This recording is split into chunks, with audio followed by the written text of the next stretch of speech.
Hello বন্ধুরা, তো আমরা আজকে অ্যাডমিশনের ক্লাসে ভেক্টর নিয়ে আলোচনা করব।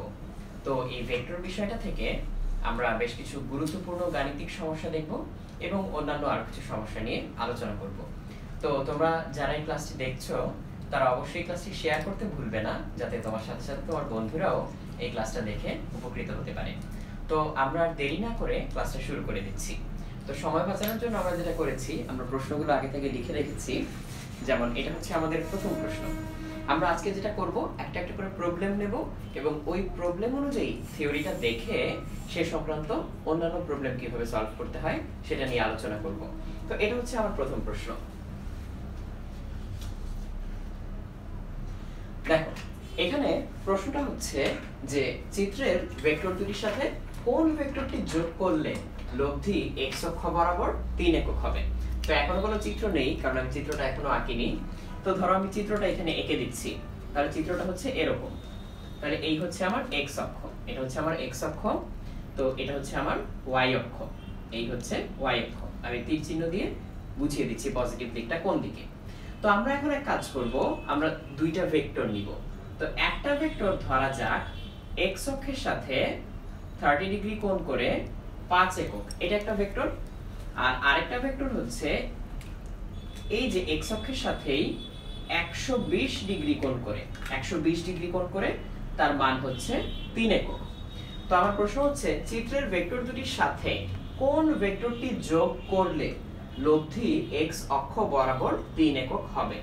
তার মানে এই ভেক্টরগুলোর সাথে আমি নতুন আরেকটা ভেক্টর যোগ করব এখন। সেই ভেক্টরটা যোগ করার পর তিনটা ভেক্টরের লব্ধি হয়ে যাবে x অক্ষ বরাবর কত একক? 3 একক। তাহলে আমি এক কাজ করি, আমি প্রথমে আন্দাজে একটা ভেক্টর ধরে নিই। তো ধরা যাক আমার সেই আন্দাজে ধরে নেওয়া ভেক্টরটা হচ্ছে এরকম। সেই ভেক্টরটার নাম দিলাম আমি স্মল x, এবং সেই ভেক্টরটা x অক্ষের সাথে যে কোণ তৈরি করে সেই কোণটার নাম আমি দিলাম মাইনাস থিটা। মাইনাস থিটা কেন? কারণ আমরা জানি কোণ হচ্ছে এইভাবে অ্যান্টি ক্লকওয়াইজ গুনতে হয়। তাহলে আমি যদি ক্লকওয়াইজ গুনি তাহলে সেটা মাইনাস হয়ে যাবে, তাই মাইনাস থিটা। তাহলে এবার আমি হচ্ছে এখন সমীকরণ লিখব। তো তোমরা জানো আমরা যদি সবগুলো ভেক্টরের উপাংশ নিয়ে যোগ করি তাহলে হচ্ছে আমাদের লব্ধি ভেক্টরের উপাংশ পাবো। যেমন এখানে তিনটা ভেক্টর 5, 3 আর হচ্ছে x, এই তিন মানের তিনটা ভেক্টর বিভিন্ন অ্যাঙ্গেলে এখানে আমরা দেখতে পাচ্ছি। তাহলে আমরা ধরে নেই যে লব্ধিটা থাকবে সেই লব্ধিটা কোন দিক বরাবর হতে হবে? x অক্ষ বরাবর 3 একক। তাহলে আমি এখন যে কাজটা করব, আমাদের এই প্রত্যেকটা ভেক্টরের x অক্ষ বরাবর উপাংশ নেব, সেগুলো যোগ করলে হয়ে যাবে লব্ধি ভেক্টরের x অক্ষ বরাবর উপাংশ। তাহলে এই জায়গাটা একটু খেয়াল করো, যে কোনো অ্যাক্সিসের সাথে বা যে কোনো ডিরেকশনের সাথে একটা নির্দিষ্ট অ্যাঙ্গেলে যদি কোনো একটা ভেক্টর থাকে তাহলে ওই লাইন বরাবর তার উপাংশ কতটুকু হয় আমি একটা দিয়ে বলে দিচ্ছি, বাকিগুলো বুঝে যাবে। যেমন এটা হচ্ছে 5 একক, সেটা x অক্ষের সাথে 30 ডিগ্রি অ্যাঙ্গেল করে। তাহলে x অক্ষ বরাবর এই 5 এর উপাংশ হবে 5 cos 30। যার সাথে অ্যাঙ্গেলটা করে তার বরাবর উপাংশটা হয় cos দিয়ে। আর কেউ যদি বলতো যে y অক্ষ বরাবর তাহলে এর উপাংশ কত হবে, সেটা কি আরেকটা লম্ব উপাংশ না? সেটা হয়ে যেত 5 sin 30। তাহলে আমরা এখন x অক্ষ বরাবর উপাংশটা নিচ্ছি। তাহলে আমাদের প্রথম ভেক্টর 5, তাহলে x অক্ষ বরাবর উপাংশ 5 cos 30। একইভাবে 3 এর x অক্ষ বরাবর উপাংশ কত? 3 cos 120। এরপর আমরা যে ভেক্টরটা নিলাম স্মল x, তার x অক্ষ বরাবর উপাংশ কত? x cos, এখানে অ্যাঙ্গেলটা কত? মাইনাস থিটা, কিন্তু cos মাইনাস থিটা ইকুয়ালস কিন্তু cos থিটা। তাহলে আমি এখানে শুধুমাত্র থিটাই লিখলাম। ইকুয়ালস, মনে আছে আমি কি বলেছিলাম যে x অক্ষ বরাবর 3 একক হবে, তাহলে আমি লিখে দিলাম 3। তাহলে এই অংশ থেকে আমি আসলে পেয়ে যাব x cos থিটা এইটার মান। তাহলে চলো আমরা x cos থিটার মানটা বের করে ফেলি। তাহলে এই হচ্ছে আমাদের প্রথম সমীকরণটা। তাহলে সেখান থেকে আসলো x cos theta equals 3 minus 5 cos 30 minus 3 cos 120। আমি জাস্ট সাইড চেঞ্জ করব। তাহলে এই হিসাবটুকু আমি ক্যালকুলেটরে করে ফেলি। ক্যালকুলেটরে করলে 3 minus 5 cos 30 minus 3 cos 120 degree. তাহলে এই করলে আমি হচ্ছে এর মানটা পেয়ে যাব। তাহলে এর মানটা আসে হচ্ছে 0.17। তাহলে x cos থিটা আমি পেয়ে গেলাম 0.17, একটা পাওয়া হয়ে গেল। এবার আমি এক কাজ করি, আমি x cos থিটাকে এইখানে রেখে দেই। x cos থিটা এটার ভ্যালু আমি পেয়েছি 0.17। তো এইটুকু যেহেতু আমি পেয়ে গেলাম, তাহলে আমি এটা এখন মুছে দিচ্ছি। এবারে আমার কাজটা হবে y অক্ষ নিয়ে। দেখো, আমি বলেছিলাম যে তিনটা ভেক্টরকে যোগ করলে লব্ধি হবে x অক্ষ বরাবর 3 একক। তাহলে y অক্ষ বরাবর কি কোনো উপাংশ থাকবে? লব্ধির থাকবে না। তাহলে সবার y অক্ষ বরাবর উপাংশ যোগ করলে কত পাবো? 0। তাহলে আসি, এই 5 এর x অক্ষ বরাবর উপাংশ ছিল 5 cos 30, তাহলে y অক্ষ বরাবর উপাংশ হচ্ছে 5 sin 30। একইভাবে এই 3 sin 120। একইভাবে আমাদের স্মল x sin, এইবার দেখো সাইনের ভিতরে আমি যদি মাইনাস থিটা ঢুকাই, অর্থাৎ sin মাইনাস থিটা ইকুয়ালস কিন্তু মাইনাস sin থিটা, তাহলে এই জায়গাটায় আমি মাইনাস দিয়ে লিখে দিলাম sin থিটা ইকুয়ালস 0। কেন? কারণ y অক্ষ বরাবর তো কোনো উপাংশ নেই, তাহলে এখান থেকে আমি x sin থিটার ভ্যালু পেয়ে যাব। তাহলে দেখো x sin থিটাকে ওই পাশে নিয়ে গেলাম, x sin থিটা ইকুয়ালস আমরা এখন পেয়ে যাব হচ্ছে এই যে 5 sin 30 প্লাস 3 sin 120। তাহলে এটা যদি আমি বসাই 5 sin 30 প্লাস 3 sin 120, তাহলে আমি পেয়ে যাচ্ছি মানটা 5.1। তাহলে x sin থিটার ভ্যালু আমরা পেয়ে গেলাম। তাহলে এই যে x sin থিটা ইকুয়ালস হচ্ছে 5.1। তাহলে এইটা হচ্ছে আমাদের x sin থিটার ভ্যালু। তাহলে আমাদের যে অরিজিনাল ভেক্টরটা x, তার আমরা x অক্ষ বরাবর উপাংশ পেয়ে গেলাম, y অক্ষ বরাবর উপাংশ পেয়ে গেলাম। তাহলে এই ভেক্টরটা কত সেটা বের করার জন্য আমাকে কি করতে হবে? সিম্পলি আমাকে এখন পিথাগোরাসের উপপাদ্য ব্যবহার করতে হবে। তাহলে আমি এই অংশটা একটু মুছে দিচ্ছি। তাহলে দেখো, আমি চাইলে এখন এটাও মুছে দিতে পারি, এটাও আমার এখন আর লাগবে না, কারণ আমি x cos থিটা আর x sin থিটা জানি। তাহলে আমি এটা একটু মুছে দিচ্ছি, এটা মুছে দিলাম। তাহলে দেখো আমি কি পেয়ে যাই, আমি একটা ভেক্টরের x অক্ষ বরাবর উপাংশ জানি, সেটা হচ্ছে x অক্ষ বরাবর উপাংশ হচ্ছে 0.17, আবার y অক্ষ বরাবর উপাংশ আমরা জানি 5.1। তাহলে এই দুটো যদি আমরা জানি, তাহলে ওই ভেক্টরটার মান আমরা কিভাবে নির্ণয় করতে পারি? নির্ণয় করতে পারি হচ্ছে √5.1 স্কয়ার প্লাস 0.17 স্কয়ার। এই কথাটা যে কোনো ভেক্টরের বেলায় সত্যি। আমরা যে কোনো ভেক্টরের যদি x অক্ষ বরাবর উপাংশ জানি আর y অক্ষ বরাবর উপাংশ জানি, সেখান থেকে বের করে ফেলা সম্ভব ওই ভেক্টরটার মান কত। সিম্পলি √x অক্ষ বরাবর উপাংশ স্কয়ার প্লাস y অক্ষ বরাবর উপাংশ স্কয়ার। তাহলে এই কাজটা যদি আমরা এখানে করি, তাহলে 5.1 স্কয়ার প্লাস 0.17 স্কয়ার, তাহলে আমরা পেয়ে গেলাম হচ্ছে 5.102, অর্থাৎ 5.13 আমরা ধরতে পারি, কারণ 2 এর পরে 8। তাহলে আমরা ধরে নিলাম 5.103, এরকম এই মানটা আসে। তাহলে এটাই হচ্ছে আমাদের ওই ভেক্টরটার মান। আর এই ভেক্টরটা কত কোণে থাকবে সেটা আমরা চাইলে ওইখান থেকে বের করে ফেলতে পারি, থিটার ভ্যালু যদি আমরা বের করতে চাই। দেখো x sin থিটাকে x cos theta দিয়ে ভাগ দাও, তাহলে এইটাকে এটা দিয়ে ভাগ দিলে পাওয়া যাবে হচ্ছে, দেখো কি পাওয়া যায়, tan থিটা। তাহলে tan থিটা ইকুয়ালস পাওয়া গেল 5.1/0.17, এটা পাওয়া গেল। তাহলে থিটা ইকুয়ালস নিশ্চয়ই tan ইনভার্স এইটা। তাহলে আমি যদি এখানে লিখি tan ইনভার্স 5.1 ডিভাইডেড বাই 0.17, তাহলে চলে আসে 88.09, অর্থাৎ আমরা লিখতে পারি 88.1 ডিগ্রি। তাহলে এখান থেকে আসে থিটা ইকুয়ালস 88.1 ডিগ্রি। তাহলে এইভাবে আমরা এই প্রবলেমটা সলভ করতে পারি। তাহলে এটা গেল হচ্ছে এমন একটা প্রবলেম যেখানে হচ্ছে আমরা একটা ভেক্টর যোগ করার পর কি হয় সেটা জানতাম, সেখান থেকে আমরা ব্যাক ক্যালকুলেশন করে ওই ভেক্টরটা বের করে নিলাম। আচ্ছা, তো রাকিন তুমি আমাকে একটু হেল্প করো। আমরা এখন 2 নাম্বার প্রশ্নটা হচ্ছে টেপ দিয়ে আমার বোর্ডে এঁটে দিয়ে পরের অঙ্কটা করে ফেলবো। তাহলে আমি প্রথম অঙ্কটা সরিয়ে নিচ্ছি, আশা করি সবাই এই পর্যন্ত তুলে নিয়েছো। আর যদি কেউ ঠিকঠাক মতো এখনো তুলতে নাও পারো, কোনো সমস্যা নেই, এই ভিডিওটা কিন্তু তুমি পরেও দেখতে পারবে। পরে তুমি চাইলে আবার এই ভিডিওটা রিওয়াইন্ড করে দেখতে পারবে, তখন এই জায়গাগুলো যেগুলো তুমি একবারে বুঝতে পারোনি বা তুলতে সমস্যা হয়েছে সেটা করে নিতে পারবে। তাহলে আমি হচ্ছে এটা এখানে রেখে এর উপর হচ্ছে সেকেন্ড অঙ্কটা জুড়ে নিচ্ছি। তাহলে দেখো, এই হচ্ছে আমাদের 2 নাম্বার প্রবলেম। তাহলে এই 2 নাম্বার প্রবলেমটা এরকম। এখানেও চিত্রটা এখন দেয়া নেই, আমি একে লিখছি।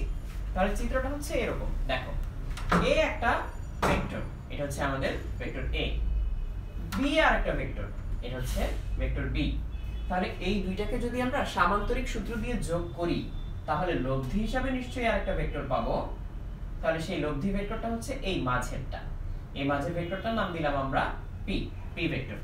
তাহলে এখানে বলা চিত্রে a + b = p, a, p এবং b এর মান তিনটি ক্রমিক স্বাভাবিক সংখ্যার সমান। a ও b এর মধ্যবর্তী কোণ 124.2 ডিগ্রি হলে এদের মান কত, এটা আমাকে বের করতে হবে। তাহলে দেখো আমি জিনিসটা আগে একটু বুঝিয়ে নেই। a আর b এদের মধ্যবর্তী যে কোণ সেটা আমরা নাম দিলাম আলফা, আর p এর সাথে যে কোনো একটা কোণ সেটা যদি হয় থিটা, তাহলে যে এটা হচ্ছে থিটা কোণটা। তো সেটা আমাদের এখন এই মুহূর্তে লাগবে না, তো আমরা এটা একটু দেখে নিচ্ছি। a আর b এর মধ্যবর্তী কোণ আলফা। যখন এরকম হয় তখন আমরা a আর b এর লব্ধি p এই সূত্রের সাহায্যে লিখি না, p √a² + b² + twice ab cos alpha, এই সূত্রের সাহায্যে আমরা লব্ধির মানটা লিখি। তাহলে আমাদের এখানে a, p আর b এদের মান বলে দেয়া যে তিনটি ক্রমিক স্বাভাবিক সংখ্যার সমান।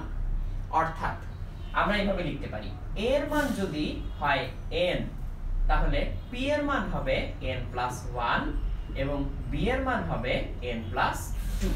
তাহলে এদের লব্ধি কত?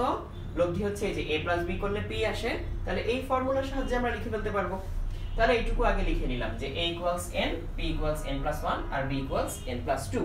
আমি চাইলে এখান থেকে একটু মুছে দিয়ে সাইডেও লিখে রাখতে পারি। তাহলে p হচ্ছে n+1 আর b হচ্ছে n+2। তাহলে এবার আমরা এই ফর্মুলায় যদি বসাই তাহলে p তো n+1, তাহলে আমি স্কয়ার করে দেই এটাকে। তাহলে স্কয়ার করে দিলে আমি দেখো কি লিখতে পারি, আমি লিখে দিতে পারি n+1 square equals a n² + b² n+2 whole square plus 2a অর্থাৎ n, b অর্থাৎ n+2 ইনটু cos, ওই যে মাঝখানে বলে দেয়া যে a ও b এর মধ্যবর্তী কোণ 124.2 ডিগ্রি, তাহলে এই 124.2 ডিগ্রি আমি বসিয়ে দিলাম। তাহলে এইখান থেকে আমাকে বের করতে হবে n এর মান কত। তাহলে n পেয়ে গেলে আমি বাকিদের মান নিশ্চয়ই পেয়ে যাব। কিন্তু দেখো এটা একটা দ্বিঘাত সমীকরণ, কাজেই আমাকে এখন এই দ্বিঘাত সমীকরণটা সমাধান করতে হবে। তাহলে এটা করার জন্য আমরা যেটা করব, এটাকে আমরা দ্বিঘাত সমীকরণের ফরম্যাটে সাজিয়ে নিব। তাহলে সেটা হচ্ছে এরকম, আমি এইখান থেকে স্কয়ারটা চাইলে ভাঙিয়ে নিতে পারি। তাহলে দেখো আমি এই পাশে যদি লিখি n² + 2n+1 আর এই পাশে হচ্ছে n² প্লাস এখানে n² + 4n + 4 প্লাস এখানে আমি যদি এটার মানটা আগে বের করে নেই, এটার মানটা বের করে নিয়ে তারপর আমি চাইলে এখানে বসাতে পারি, বা এখন আমি এইভাবে লিখতে পারি twice n² cos 124.2 degree plus 4n, আমি এই লাইনটা একটু নিচে লিখি, প্লাস 4n, এই যে এটা ইনটু এটা 4n cos 124.2 ডিগ্রি। এই তাহলে এই সমীকরণ থেকে আমরা চাইলে মান বের করে নিয়ে আসতে পারি। তাহলে এবার একটা কাজ করি, আমরা এখানে যতটুকু কাটা সম্ভব কেটে দিই। এই n² চাইলে আমরা কেটে দিতে পারি, আর এখানে এই 2n টা যদি আমরা কেটে দেই, এই 2n কেটে দিয়ে এখানে আমরা এটাকে 4n এর জায়গায় লিখে ফেলতে পারি 2n। এই 1 টাকেও আমরা কেটে দিতে পারি, তাহলে এই 4 এর জায়গায় আমরা লিখব 3, দুই পাশ থেকে আমি বিয়োগ করে দিলাম। তাহলে বাকি যা থাকলো তাই হচ্ছে আমার দ্বিঘাত সমীকরণ। তো আমি এখন এই দ্বিঘাত সমীকরণটা আর ধরে ধরে সলভ করব না, এটা আমি তোমাদের হাতে ছেড়ে দিচ্ছি।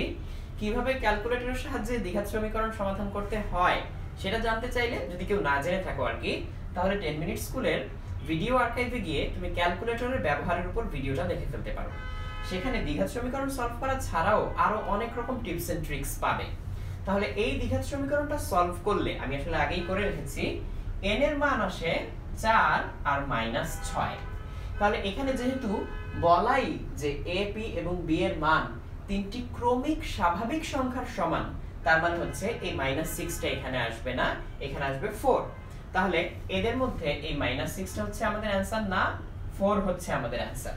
তাহলে 4 যদি অ্যানসার হয় তাহলে যে এখান থেকে আমরা এখন মান বসিয়ে দিতে পারি, তার মানে a এর মান হচ্ছে 4, p = n+1, p এর মান হচ্ছে 5 এবং b হচ্ছে n+2, তাহলে a এর মান হচ্ছে 6। তাহলে আমরা এখান থেকে বের করে ফেললাম a b এবং p এর মান কত ছিল। তাহলে এরকম করে এই ধরনের প্রবলেমটা সলভ করতে হয়। তবে এখানে আরেকটা কথা বলে দিতে পারি, সেটা হচ্ছে যেটা এই অঙ্কে আমাদের লাগেনি কিন্তু পরবর্তীতে অন্য অঙ্কে আমাদের লাগতে পারে, সেটা হচ্ছে এটা আমি একটু মুছে নিচ্ছি, এই জায়গাটা একটু মুছে নিলাম। এই সেটা হচ্ছে যদি আমাদেরকে এই অ্যাঙ্গেলটা বের করতে দিত, ধরা যাক এই অ্যাঙ্গেলটা হচ্ছে থিটা, সেটা আমি কিভাবে বের করতাম? এটা বের করার জন্য আমি tan থিটার ফর্মুলা ইউজ করতে পারি। tan থিটার ফর্মুলাটা খুব সহজে মনে রাখার উপায় হচ্ছে এই থিটা যার সাথে কোণটা তৈরি করবে, অর্থাৎ এই যে লব্ধি p, থিটা কোণটা যার সাথে তৈরি করবে, যেমন এক্ষেত্রে b, তাকে আমরা নিচে আলাদাভাবে রাখবো। তাহলে উপরে লিখবো হচ্ছে অন্যটা a sin আলফা, আলফা হচ্ছে a আর b এর মধ্যবর্তী কোণ, নিচে লিখবো b + a cos আলফা। ব্যাস, তাহলে এই মানগুলো বসিয়ে দিলে আমরা হচ্ছে থিটার মানটা পেয়ে যাব। যেমন আমাদের এখানে a এর মান আসলো কত 4, b এর মান আসলো কত 6, আর আলফার মান তো আমরা আগে থেকেই জানতাম 124.2 ডিগ্রিজ। তাহলে সেটা বসিয়ে দিলে আমি tan থিটা পেয়ে যাই, সেখান থেকে tan ইনভার্স করে আমরা থিটার ভ্যালুটা পেয়ে যাব। তাহলে এইভাবে হচ্ছে আমরা চাইলে লব্ধির অ্যাঙ্গেলটাও বের করে ফেলতে পারি। তাহলে এইটা ছিল আমাদের সেকেন্ড প্রবলেমটা। তাহলে এই প্রবলেমটার পর আমরা এখন চলে যাব আমাদের থার্ড প্রবলেমে। তো থার্ড প্রবলেমে চলে যাওয়ার জন্য আমি আগেরগুলো একটু সরিয়ে নিচ্ছি। তো এখন আমরা আমাদের থার্ড প্রবলেমটাতে চলে যাচ্ছি। দেখো, এই থার্ড প্রবলেমটা হচ্ছে আপেক্ষিক বেগের একটা প্রবলেম। তাহলে আমরা এই প্রবলেমটা এখানে এঁটে দিলাম। এই প্রবলেমটা হচ্ছে একটি বাসের বেগ পূর্ব দিকে 5 মিটার/সেকেন্ড, ট্রাকের সাপেক্ষে বাসের বেগ উত্তর পূর্ব দিকে 45 ডিগ্রি কোণে 5 মিটার/সেকেন্ড হলে ট্রাকের বেগ কত? তাহলে এই অঙ্কগুলো কিভাবে করতে হয়, জেনারেল নিয়মটা আমরা এখানে বলে দিচ্ছি, তুমি চাইলে বাকিগুলো একই নিয়মে করে ফেলতে পারবে। তাহলে প্রথমে আমি আমার উত্তর দক্ষিণ পূর্ব পশ্চিম ঠিকঠাক মতো এঁকে নেই। এই হচ্ছে আমার উত্তর, এই হচ্ছে দক্ষিণ, এদিকে হচ্ছে পূর্ব আর এদিকে হচ্ছে পশ্চিম। তাহলে এবার দেখো, বাসের বেগ পূর্ব দিকে 5 মিটার/সেকেন্ড, তাহলে বাসের বেগ যে পূর্ব দিকে 5 মিটার/সেকেন্ড সেটা আমি এখানে এঁকে নিচ্ছি। এই যে এটা হচ্ছে পূর্ব দিক, পূর্ব দিকে বাসের বেগ হচ্ছে 5 মিটার/সেকেন্ড। এটা হচ্ছে আমাদের বাসের বেগ, এটাকে আমরা লিখলাম vb। তাহলে বাসের বেগ হচ্ছে পূর্ব দিকে 5 মিটার/সেকেন্ড। এবার ট্রাকের সাপেক্ষে বাসের বেগ উত্তর পূর্ব দিকে 45 ডিগ্রি কোণে 5 মিটার/সেকেন্ড। তাহলে এই যে উত্তর পূর্ব এর মাঝখানে 45 ডিগ্রি কোণে আমি একটা দাগ দিলাম, যেটার ভ্যালু হচ্ছে 5 মিটার/সেকেন্ড। তাহলে এই অ্যাঙ্গেলটা হচ্ছে 45, এই অ্যাঙ্গেলটা হচ্ছে 45 ডিগ্রি। তাহলে এটাকে কি বলা? এটা কি ট্রাকের বেগ? না, এটা কিন্তু ট্রাকের সাপেক্ষে বাসের বেগ। তাহলে এই কথাটা আমি একটু আলাদা করে লিখি, ট্রাকের সাপেক্ষে বাসের বেগ। এইটাকে আমরা কিভাবে লিখতে পারি? যে কোনো কিছুর সাপেক্ষে অন্য একটা কিছুর বেগ লেখার নিয়ম হচ্ছে যার সাপেক্ষে আমরা বেগটা লিখি তার বেগটাকেই মাইনাস করতে হয়। যেমন এখানে ট্রাকের সাপেক্ষে বাসের বেগ, তাহলে বিয়োগ করব কাকে? ট্রাকেরটা। তাহলে ট্রাকের বেগ যদি হয় vt, তাহলে ট্রাকের সাপেক্ষে বাসের বেগ সেটা হবে vb মাইনাস vt, যার সাপেক্ষে তাকেই বিয়োগ করতে হয়। এখানে বাসের বেগ একটা ভেক্টর রাশি, ট্রাকের বেগ একটা ভেক্টর রাশি। তাহলে এই বিয়োগটা স্কেলার বিয়োগ না, এটা আসলে ভেক্টর বিয়োগ করতে হবে আমাদেরকে এখানে। তাহলে ট্রাকের সাপেক্ষে বাসের বেগ এটাকে আমরা vb মাইনাস vt লিখতে পারি। সংক্ষেপে এটাকে vbt ও লেখা হয়। কাজেই তোমাকে যদি কেউ বলে vbt, তাহলে তুমি বুঝে নিবে তৎক্ষণাৎ vb মাইনাস vt। আর যদি কেউ বলে vtb, তখন তুমি তৎক্ষণাৎ বুঝে নিবে vt মাইনাস vb। তাহলে আমাদের এখানে ছিল ট্রাকের সাপেক্ষে বাসের বেগ অর্থাৎ vb মাইনাস vt। তাহলে এইটুকু কথা বলে আমি এটাকে মুছে নিচ্ছি। তাহলে ট্রাকের সাপেক্ষে বাসের বেগ অর্থাৎ এইটা ছিল আমাদের vb মাইনাস vt, এখানে আমরা দিয়ে নিলাম চিহ্নটা। তাহলে এই হচ্ছে মানটা লিখলাম। তাহলে যদি আসলে ঠিক এইভাবে লেখা ঠিক না, কারণ এটা তো ভেক্টর আর আমি তো এখানে একটা স্কেলার মান লিখলাম, বাট আমরা জাস্ট মানটা বুঝাচ্ছি, তাই আমি এখানে একটা চাইলে পরম মান চিহ্ন দিয়ে নিতে পারি। এই তাহলে এই হচ্ছে ব্যাপার। এখন বলো আমরা এখান থেকে ট্রাকের বেগটাকে কিভাবে পেতে পারি? দেখো এই জিনিসটা পূর্ব দিকে যেটা সেটা হচ্ছে ভিবি, এটা আমার হাতে, এই জিনিসটা আমার হাতে। এখন আরেকটা জিনিস আমার হাতে, সেটা হচ্ছে ভিবি মাইনাস ভিটি, ট্রাকের সাপেক্ষে বাসের বেগ, এটাও আমার হাতে, ভিবি মাইনাস ভিটি, এই জিনিসটা আমার হাতে। তাহলে এই দুইটাকে কি করলে আমি শুধু ভিটিটা পেয়ে যাব? খেয়াল করে দেখো, আমরা যদি জাস্ট এটা থেকে এটা বিয়োগ করে দেই, তাহলেই পরের লাইনে আমি এটা লিখতে পারি না, ভিবি মাইনাস ভিবি মাইনাসে মাইনাসে প্লাস ভিটি ইকুয়ালস ভিটি। তার মানে আমাকে যে দুইটা ভেক্টর দেয়া ছিল ভিবি আর এই ভেক্টরটা ভিবি মাইনাস ভিটি, এই দুইটা ভেক্টর বিয়োগ করে দিলেই আমরা হচ্ছে ট্রাকের বেগ ভিটি পেয়ে যাই। তাহলে আমার কাজ হবে এই প্রথম ভেক্টর থেকে এই দ্বিতীয় ভেক্টরটাকে বিয়োগ করে দেয়া, এই হচ্ছে আমার কাজ। তাহলে আমি এটাকে এখন মুছে নিচ্ছি। তাহলে এবার আমি বিয়োগ করব। বিয়োগ করা মানে সিম্পলি উল্টে নিয়ে যোগ করা। তাহলে আমি এই 5 মিটার পার সেকেন্ড এদিকে ছিল, তো সেটাকে ঠিক বিপরীত দিক বরাবর আমি উল্টে নিলাম। তাহলে এইদিকে হচ্ছে এখন 5 মিটার পার সেকেন্ড। তাহলে আমাকে এখন এইটার সাথে এটা যোগ করতে হবে। তাহলে এটার সাথে এটা থেকে এটা বিয়োগ করা যে কথা, এটার সাথে এইটার বিপরীত ভেক্টর যোগ করা একই কথা। তাহলে এবার যোগ করার জন্য তো আমরা সামান্তরিক সূত্র ইউজ করি, ল অফ প্যারালেলোগ্রাম। তাহলে এটাই আমরা ইউজ করব এখন। তাহলে সেটা করার জন্য এই যে এইটা হবে আমাদের লব্ধি, আর লব্ধিটাই হচ্ছে ভিটি বা ট্রাকের বেগ। তাহলে ট্রাকের বেগের মান বের করার জন্য আমরা একটা ফর্মুলা ইউজ করব, একটু আগে আমরা যেটা দেখলাম, তার জন্য এই মাঝের অ্যাঙ্গেলটা দরকার। তো এই দুইটার মধ্যে পুরো অ্যাঙ্গেলটা হচ্ছে 180 ডিগ্রি, তার থেকে হচ্ছে 45 ডিগ্রি চলে যাবে।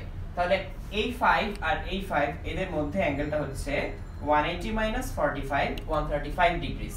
তাহলে এই যে মাঝখানের অ্যাঙ্গেলটা হচ্ছে 135 ডিগ্রিস। তাহলে এইবার ভিটি এর মান এটা বের করা এখন কোনো ব্যাপারই না, √a² + b² + 2ab cos alpha. ab দুইটাই হচ্ছে এখানে 5, তাহলে 5² + 5² + 2 * 5 * 5 cos 135 ডিগ্রিস। তাহলে এই মানটা আমি ক্যালকুলেটরে চট করে বের করে নিচ্ছি, 5² + 5² + 2 * 5 * 5 cos 135 ডিগ্রিস। তাহলে চলে আসে 3.83। তাহলে ভ্যালুটা আসলো 3.83। তাহলে এই হচ্ছে ব্যাপার। তাহলে 3.83 চলে আসলো। আর এরপর আমরা যদি অ্যাঙ্গেলটা বের করতে চাই, এই ট্রাকের বেগ যেটা বের করলাম সেটা বেগের মানটা, এত মিটার পার সেকেন্ড, এটা হচ্ছে বেগের মান। এবার আমি যে কোনো একজনের সাথে দিকটা বের করতে চাই, তাহলে এই 135 আমি মুছে দিচ্ছি। তাহলে এই যে লব্ধিটা আসলো ভিটি, সেটা হচ্ছে আমাদের বাসের বেগ যেটা ছিল 5, তার সাথে অ্যাঙ্গেল করলো ধরা যাক থিটা। তাহলে আমি এবার tan থিটার ফর্মুলা লিখব। কিন্তু মজার ব্যাপার হচ্ছে এবার এই 5 এটা আমরা নিচে আলাদা করে রাখলাম, বাট উপরে বসবে অন্যটা, সেটাও আসলে এই ক্ষেত্রে 5। কাজেই দেখে কনফিউজিং লাগলেও এই 5 হচ্ছে এটা আর এই 5 হচ্ছে এটা। তাহলে 5 sin 135 ডিভাইডেড বাই 5 + 5 cos 135। এইখান থেকে আমরা tan থিটা থেকে থিটার ভ্যালু পেয়ে যাব।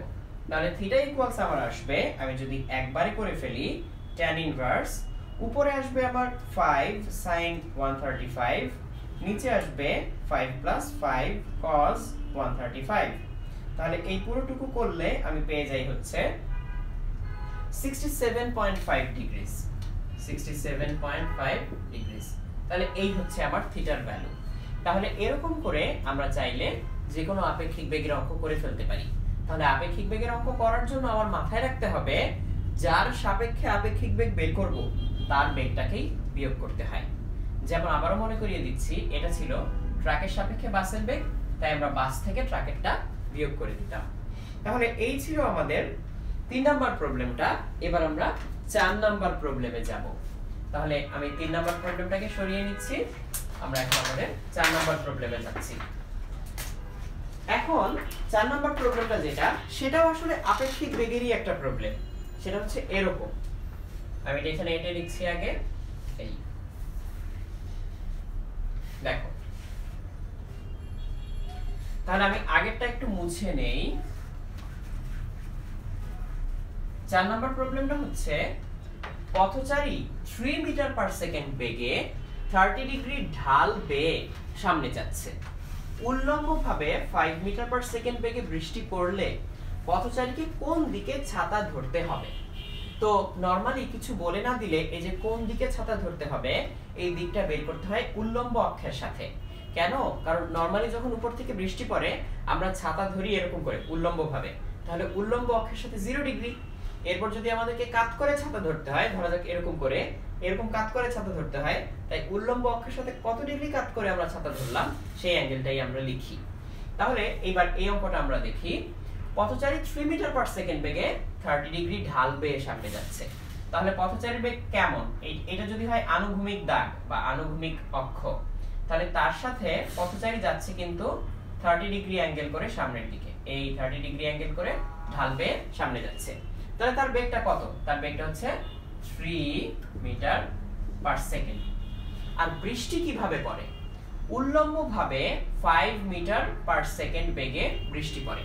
তাহলে আমার যেহেতু আর একটু জায়গা লাগবে, আমি এই ছবিটা আরেকটু উপরে এঁকে নিচ্ছি।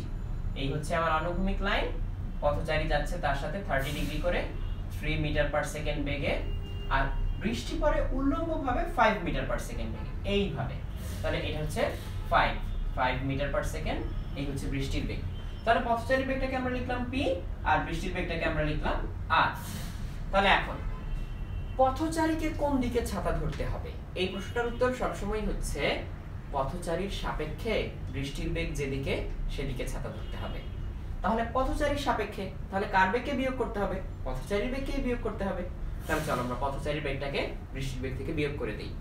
পথচারীর বেগটাকে বিয়োগ করার মানে হচ্ছে পথচারীর বেগটাকে উল্টে নিয়ে আমরা বৃষ্টির বেগের সাথে যোগ করব। অর্থাৎ এটার থেকে এটা বিয়োগ করা মানে যা, এটার সাথে এটার বিপরীত ভেক্টর যোগ করা একই কথা। তাহলে আমরা এটাকে উল্টে নিলাম, এই রকম করে উল্টে নিলাম। তাহলে এটার নাম দিলাম আমরা p প্রাইম। তাহলে এটার ভ্যালুও কত আসবে? সেই 3 মিটার পার সেকেন্ড। আর এটার অ্যাঙ্গেলটা কত আসবে একটু দেখে নিব আমরা। সেটা হচ্ছে এই যে এই r এর সাথে অ্যাঙ্গেলটা কত আসবে, এটা আসলে খুব ইজিলি বের করা যায়। এটা ছিল আমাদের x অ্যাক্সিস, আর বৃষ্টি পড়ে উল্লম্বভাবে, তাহলে মাঝের অ্যাঙ্গেলটা পুরোটা 90 ডিগ্রি। তাহলে তার মাঝখানে এইটা 30 হলে এইটাও 30 হয়, তাহলে বাকিটুকু আসবে 60 ডিগ্রিস, এই 60। তাহলে এবার এই দুটো যোগ করলেই আমরা আমাদের উত্তর পেয়ে যাব। তাহলে উত্তরটা পেয়ে যাব এরকম করে, এই আমরা হচ্ছে সামান্তরিকটা কমপ্লিট করলাম, তারপর এই যে মাঝখান দিয়ে একটা লাইন টেনে দিলাম, এই হচ্ছে আমাদের লব্ধি।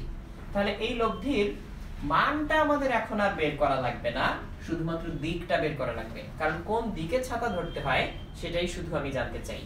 তাহলে উল্লম্ব অক্ষের সাথে আমরা এর অ্যাঙ্গেলটা ধরে নিলাম থিটা। তাহলে এবার আমি সরাসরি tan থিটার ফর্মুলায় চলে যাব। তাহলে tan থিটা ইকুয়ালস এই থিটা অ্যাঙ্গেল কার সাথে করলো? r এর সাথে। r এর মান কত? 5। তাহলে 5 নিচে আলাদা থাকবে। অন্য ভেক্টরটার মান কত? 3। তাহলে এখানে আসবে 3 sin 60, এখানে 5 প্লাস 3 cos 60।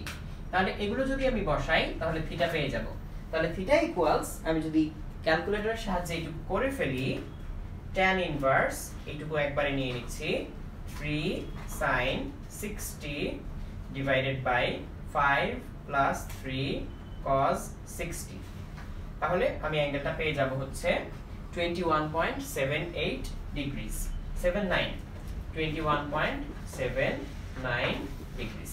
তার মানে হচ্ছে সোজাভাবে না ধরে ছাতাটাকে হচ্ছে উল্লম্ব অক্ষ থেকে 21.79 ডিগ্রিস সামনে ঝুঁকে ধরতে হবে। অর্থাৎ এই যে এরকম এই বরাবর ছাতাটাকে ধরতে হবে, এই বরাবর ছাতাটাকে ধরতে হবে। তাহলে এই বরাবর ছাতা ধরলে পথচারী কি ভিজবে না? অ্যাকচুয়ালি তা না, ছাতাটা যদি ছোট হয় তাহলে যে কোনো ভাবেই ভিজে যাবে। তাহলে এটা হচ্ছে যতটুকুই ছাতা, সেই ছাতাটুকু থেকে ম্যাক্সিমাম প্রোটেকশন পাওয়ার জন্য এই অ্যাঙ্গেলে ধরতে হয়। আর ছাতা যদি অনেক বড় হয়, মনে করো মানুষটা হচ্ছে এইটুকু, হ্যাঁ, মানুষটা যদি এতটুকু হয় আর ছাতাটা যদি হয় এত বড় এরকম, তাহলে যেভাবেই ধরুক না কেন বৃষ্টি থেকে কিন্তু বেঁচেই যাবে। তাহলে এটা হচ্ছে যে ছাতাটাই থাকুক না কেন সেখান থেকে ম্যাক্সিমাম প্রোটেকশন পাওয়ার জন্য এই অ্যাঙ্গেলে আমাকে ধরতে হবে। তাহলে এত বড় ছাতা থাকলে আসলে কোনো চিন্তা নাই, এই অঙ্কটা করতেই হতো না। তাহলে আমরা এর পরবর্তী প্রবলেমে এখন চলে যাব। আমরা হচ্ছে বৃষ্টি নিয়ে একটা অঙ্ক দেখলাম, এরপর অন্য আরেকটা প্রবলেমে আমরা যাব। তো এরপর আমাদের 5 নম্বর প্রবলেম যেটা, সেটা হচ্ছে সাঁতারু আর হচ্ছে নদীর বেগ এই সংক্রান্ত একটা অঙ্ক। তাহলে এটা আমি হচ্ছে বোর্ডে এঁটে নিচ্ছি। দেখো এরপর হচ্ছে একটা নদী পার হবে একজন সাঁতারু, সেই নদীর হচ্ছে প্রস্থ বলে দেয়া এই যে 20 মিটার চওড়া, নদীর স্রোতের বেগ বলে দেয়া 3 মিটার পার সেকেন্ড, সাঁতারু স্রোতের সাথে 80 ডিগ্রি কোণে 4 মিটার পার সেকেন্ড বেগে সাঁতার কাটে। তাহলে প্রশ্নটা হচ্ছে সে কত কোণে কত সময়ে নদীটা পার হবে। তাহলে এটা করার জন্য আমরা প্রথমে আগে ছবিটা বোঝার চেষ্টা করি। মনে করি এইটা হচ্ছে আমাদের নদী, তাহলে এই নদীটা কতটুকু চওড়া? এই নদীটা হচ্ছে 20 মিটার চওড়া, 20 মিটারস। এই নদীর স্রোতের বেগ ধরে নিলাম u, সেই u কত? u হচ্ছে 3 মিটার পার সেকেন্ড। এবার সাঁতারু কোন দিকে সাঁতার কাটে? এই স্রোতের সাথে 80 ডিগ্রি কোণে, তাহলে এই লম্ব বরাবর হলে তো 90 ডিগ্রি হয়, তাহলে ঠিক 90 ডিগ্রি না, সে 80 ডিগ্রি কোণে সাঁতার কাটে। তার ভ্যালুটা কত? হচ্ছে 4 মিটার পার সেকেন্ড বেগে সাঁতার কাটে। তো এটাকে আমরা ধরে নিলাম v, v equals 4 metre per second. এই হচ্ছে ব্যাপার। তাহলে আমাকে বের করতে হবে কত কোণে কত সময়ে সে 20 মিটার চওড়া নদীটা পার হবে। তাহলে মাঝখানে এই অ্যাঙ্গেলটা ছিল 80 ডিগ্রি, তাহলে একটা একটা করে বের করি আমরা। প্রথমত সে কত কোণে নদী পার হবে এটা আমরা বের করতে চাই। সেটা হচ্ছে ওর বেগ হচ্ছে 4 মিটার পার সেকেন্ড এদিকে, স্রোতের বেগ হচ্ছে এদিকে। তাহলে সাঁতার যখন সাঁতার কাটবে এই দুইটা মিলে ওর একটা লব্ধি বেগ তৈরি হবে এবং সে সেই লব্ধি বেগের দিকে ওই বরাবর নদী পার হবে। তাহলে মাঝখানের অ্যাঙ্গেলটা যেহেতু 80 আমরা জানি, তাই আমি একটু মুছে নিলাম। পাশে আমি লিখে রাখি যে এই মাঝখানের যে পুরো অ্যাঙ্গেলটা আলফা, সেটা হচ্ছে 80 ডিগ্রি। তাহলে সাঁতারু এই কোণাকুনি বরাবর নদী পার হবে। তাহলে আবারও আমাকে কি বের করতে হবে? এই অ্যাঙ্গেলটা বের করতে হবে, যার নাম দিলাম আমি থিটা। তাহলে আমি আবারও tan থিটার ফর্মুলায় যাব। tan থিটা ইকুয়ালস, থিটা কার সাথে তৈরি করে? u এর সাথে। 3 আলাদা থাকবে আর অন্য পাশে আছে 4, তাহলে এখানে 4 sin 80 degrees divided by 3 plus 4 cos 80 degrees. তাহলে এখানে হচ্ছে আমরা ভ্যালুটা বের করে ফেলতে পারবো একটা ক্যালকুলেটরের সাহায্যে। তাহলে আমি tan থিটা এটাকে লিখলাম হচ্ছে 4 sin 80 divided by 3 plus 4 cos 80। তাহলে এখান থেকে আমরা ভ্যালুটা বের করে ফেললাম। Theta equals 46.8384 degree. তাহলে সাঁতারু হচ্ছে নদীর স্রোতের সাথে 46.84 ডিগ্রি এত কোণে নদীটা পার হয়ে যাবে। তাহলে এটা এতটুকু পর্যন্ত শেষ। তাহলে কত সময়ে, হ্যাঁ কত কোণে কত সময়, এই কত কোণে এটার অ্যানসারটা শেষ। তাহলে কত কোণে এটার অ্যানসারটা আমরা পেয়ে গেলাম 46.84 ডিগ্রি। এই অ্যানসারটা পাওয়া হয়ে গেল। এখন হচ্ছে কত সময়ে নদীটা পার হবে এটা আমরা বের করতে চাই। তাহলে আমরা আগের অংশটুকু একটু মুছে দেই। তাহলে আগের অংশটুকু একটু মুছে দিলাম। এই দরকার হলে আমরা এটাও মুছে দিতে পারি, ভিতরের অংশটুকু এইটুকু মুছে দিলাম। তাহলে আবার নদীটা এঁকে নিলাম, ইউ হচ্ছে এদিকে 3। এবার একটু চিন্তা করো, ইউ যে নদীর দৈর্ঘ্য বরাবর 3 মিটার পার সেকেন্ড, এটা কি নদী পার হতে সাহায্য করে? করে না কিন্তু। তাহলে এই যে এখানে v equals 4 metre per second, এই v কত ডিগ্রি অ্যাঙ্গেলে থাকে? 80 ডিগ্রি অ্যাঙ্গেলে থাকে। তাহলে u এর কথা আমরা আপাতত একটু ভুলে যাই, যেহেতু u নদী পার হতে সাহায্য করে না, আমরা u এর কথা একটু ভুলে যাই।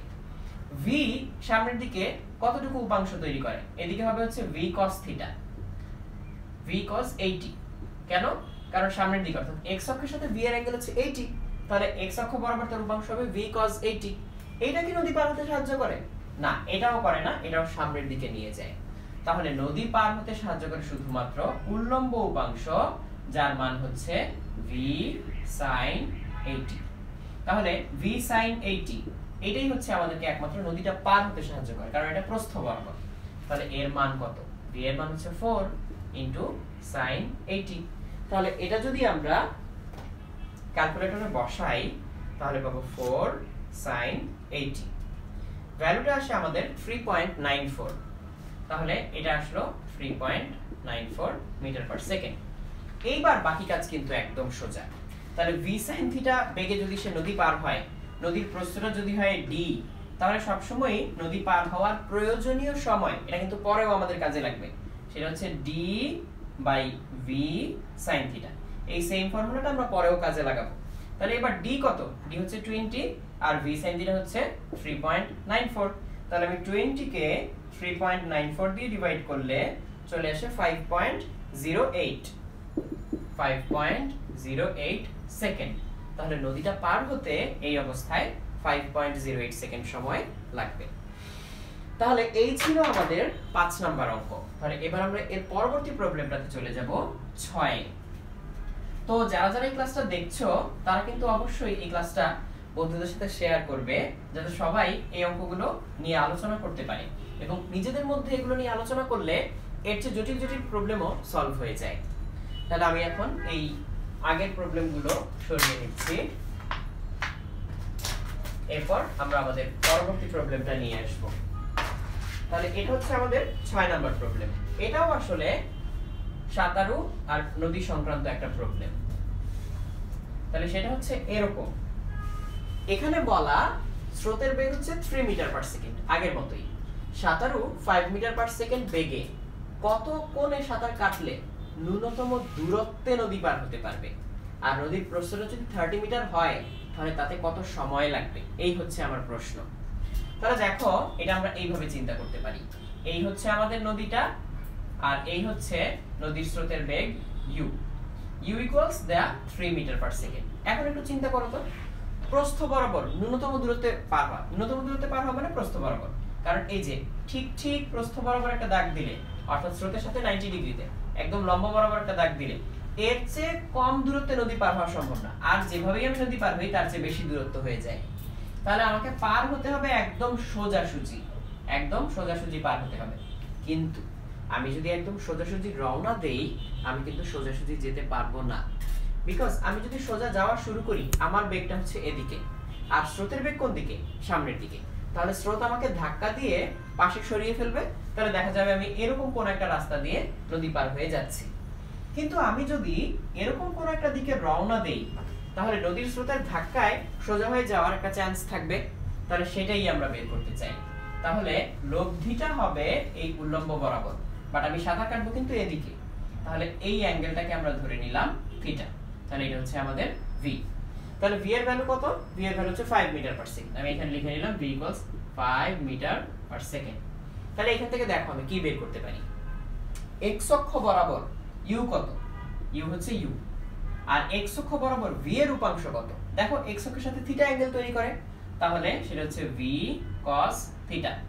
এখন বল আমি যখন সোজাসুজি নদীটা পার হতে চাইবো তখন x অক্ষ বরাবর কি আমার কোনো লব্ধি বেগ থাকা চলবে?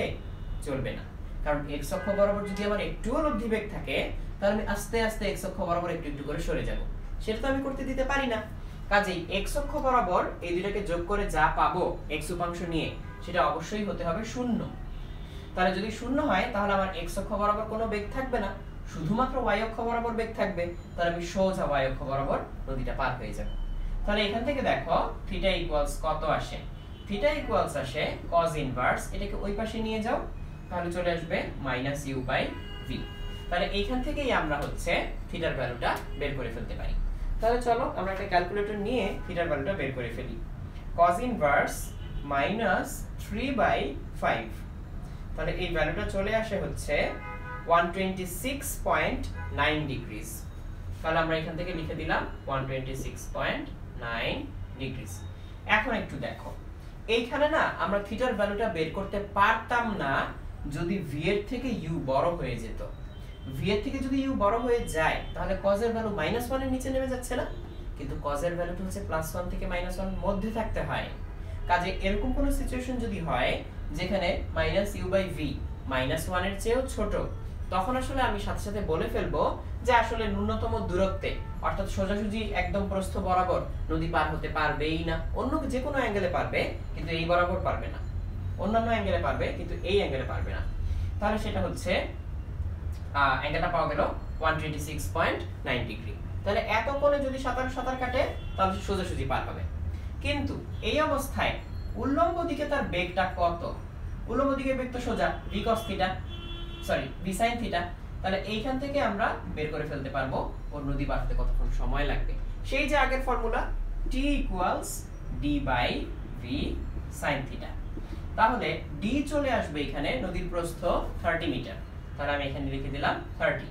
আর v sin theta, v sin theta হচ্ছে v ছিল 5 আর sin থিটা sin 126.9।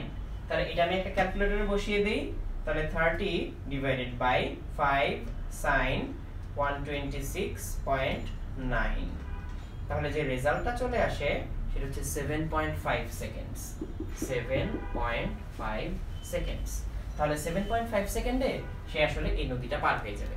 তাহলে এটা ছিল ন্যূনতম দূরত্বে নদী পার হওয়ার জন্য একটা প্রবলেম। তাহলে এটা আমরা এখন মুছে নিচ্ছি। যদি কোনো পয়েন্ট তোমার কাছে মিসিং মনে হয়, তুমি চাইলে পরে এই ভিডিওটা রিওয়াইন্ড করে ওই অংশটা আবারও দেখে নিতে পারো। তাহলে আমরা এর পরবর্তী প্রবলেমে চলে যাচ্ছি। পরবর্তী প্রবলেমটাও আসলে নদী পার হওয়া সংক্রান্তই আরেকটা প্রবলেম। তাহলে এটা আমি এটা নিচ্ছি, এই ব্যাস। তাহলে এই প্রবলেমটা দেখো, এখানে বলা 20 মিটার চওড়া নদীর স্রোতের বেগ 3 মিটার পার সেকেন্ড। ন্যূনতম 3 সেকেন্ড সময়ে নদী পার হতে পারলে সাঁতারু ন্যূনতম দূরত্বে কতক্ষণে নদী পার হতে পারবে। তার মানে ন্যূনতম সময়টা দেওয়া, ন্যূনতম দূরত্বটা হচ্ছে আমাকে বের করে নিতে হবে। তাহলে একটু দেখো, আমরা একটু একটু করে এই জিনিসটা আগে বোঝার চেষ্টা করি। প্রথমত হচ্ছে 20 মিটার চওড়া একটা নদী, তাহলে এই হচ্ছে আমার নদী, এই নদীটা হচ্ছে 20 মিটার চওড়া। তো বলা স্রোতের বেগ 3 মিটার পার সেকেন্ড, তাহলে আগের মতো u = 3 মিটার পার সেকেন্ড আমি বসিয়ে দিলাম। এবার ন্যূনতম সময়ে নদী পার হওয়া বলতে কি বোঝায়? ন্যূনতম সময়ে কিভাবে আমি নদী পার হব, সেটা হচ্ছে আমার যতটুকু বেগ তার সবটুকুই যদি আমি নদীর প্রস্থ বরাবর দিয়ে দেই, নদীর দৈর্ঘ্য বরাবর না দেই, তাহলে আমার সবটুকু বেগ দিয়েই আমি নদীর প্রস্থ বরাবর নদীটা দ্রুত পার হয়ে যাব। তার মানে আমাকে অবশ্যই সাঁতার কাটতে হবে নদীর স্রোতের সাথে 90 ডিগ্রি অ্যাঙ্গেল তৈরি করে। v থাকবে 90 ডিগ্রি অ্যাঙ্গেলে। তাহলে v = আমাদের এখানে কত? v হচ্ছে আমাদের এখানে দেয়া নেই, সেটা আমরা বের করে নিব। ওকে, তাহলে 90 ডিগ্রি অ্যাঙ্গেলে সাঁতার কাটতে হবে। কিন্তু 90 ডিগ্রি অ্যাঙ্গেলে সাঁতার কাটলেই কি আমি 90 ডিগ্রি অ্যাঙ্গেলে আসলে পার হব? তা কিন্তু না। আমি সাঁতার কাটবো এই বরাবর, তাহলে আমার উল্লম্ব ভেক্টর v এই বরাবর থাকবে, কিন্তু নদীর স্রোত তো আমাকে ধাক্কা দিবে এদিকে। কাজেই আমি কিন্তু আসলে পার হব কোনাকুনি, এরকম কোনাকুনি পার হব। তবে সামনের দিকে, অর্থাৎ এই নদীর দৈর্ঘ্য বরাবর আমি যাচ্ছি হচ্ছে নদীর স্রোতের বেগের কারণে, সেটার উপর আমার কোনো হাত নেই, বাট আমি পার হচ্ছে কিন্তু সম্পূর্ণ আমার বেগ দিয়ে। তাই এখানে যেহেতু মাঝখানের অ্যাঙ্গেলটা 90 ডিগ্রি, কাজেই আমরা যদি লিখি ন্যূনতম সময় t মিনিমাম ইকুয়ালস, এমনিতে নদী পার হওয়ার সময়ের সূত্র কি ছিল? সূত্র ছিল d/v sin থিটা। তাহলে একটু খেয়াল করে দেখো, এখান থেকেও আমরা এটা বের করতে পারতাম যে d তো কনস্ট্যান্ট, v তো কনস্ট্যান্ট, তাহলে এটা মিনিমাম হবে যদি sin থিটা ম্যাক্সিমাম হয়।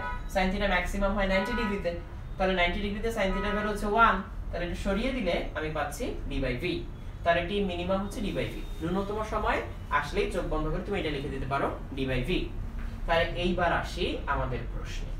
সেই ন্যূনতম সময়টাই দেওয়া 3 সেকেন্ড, কিন্তু v নাই আমাদের কাছে, কিন্তু d 20 মিটারস।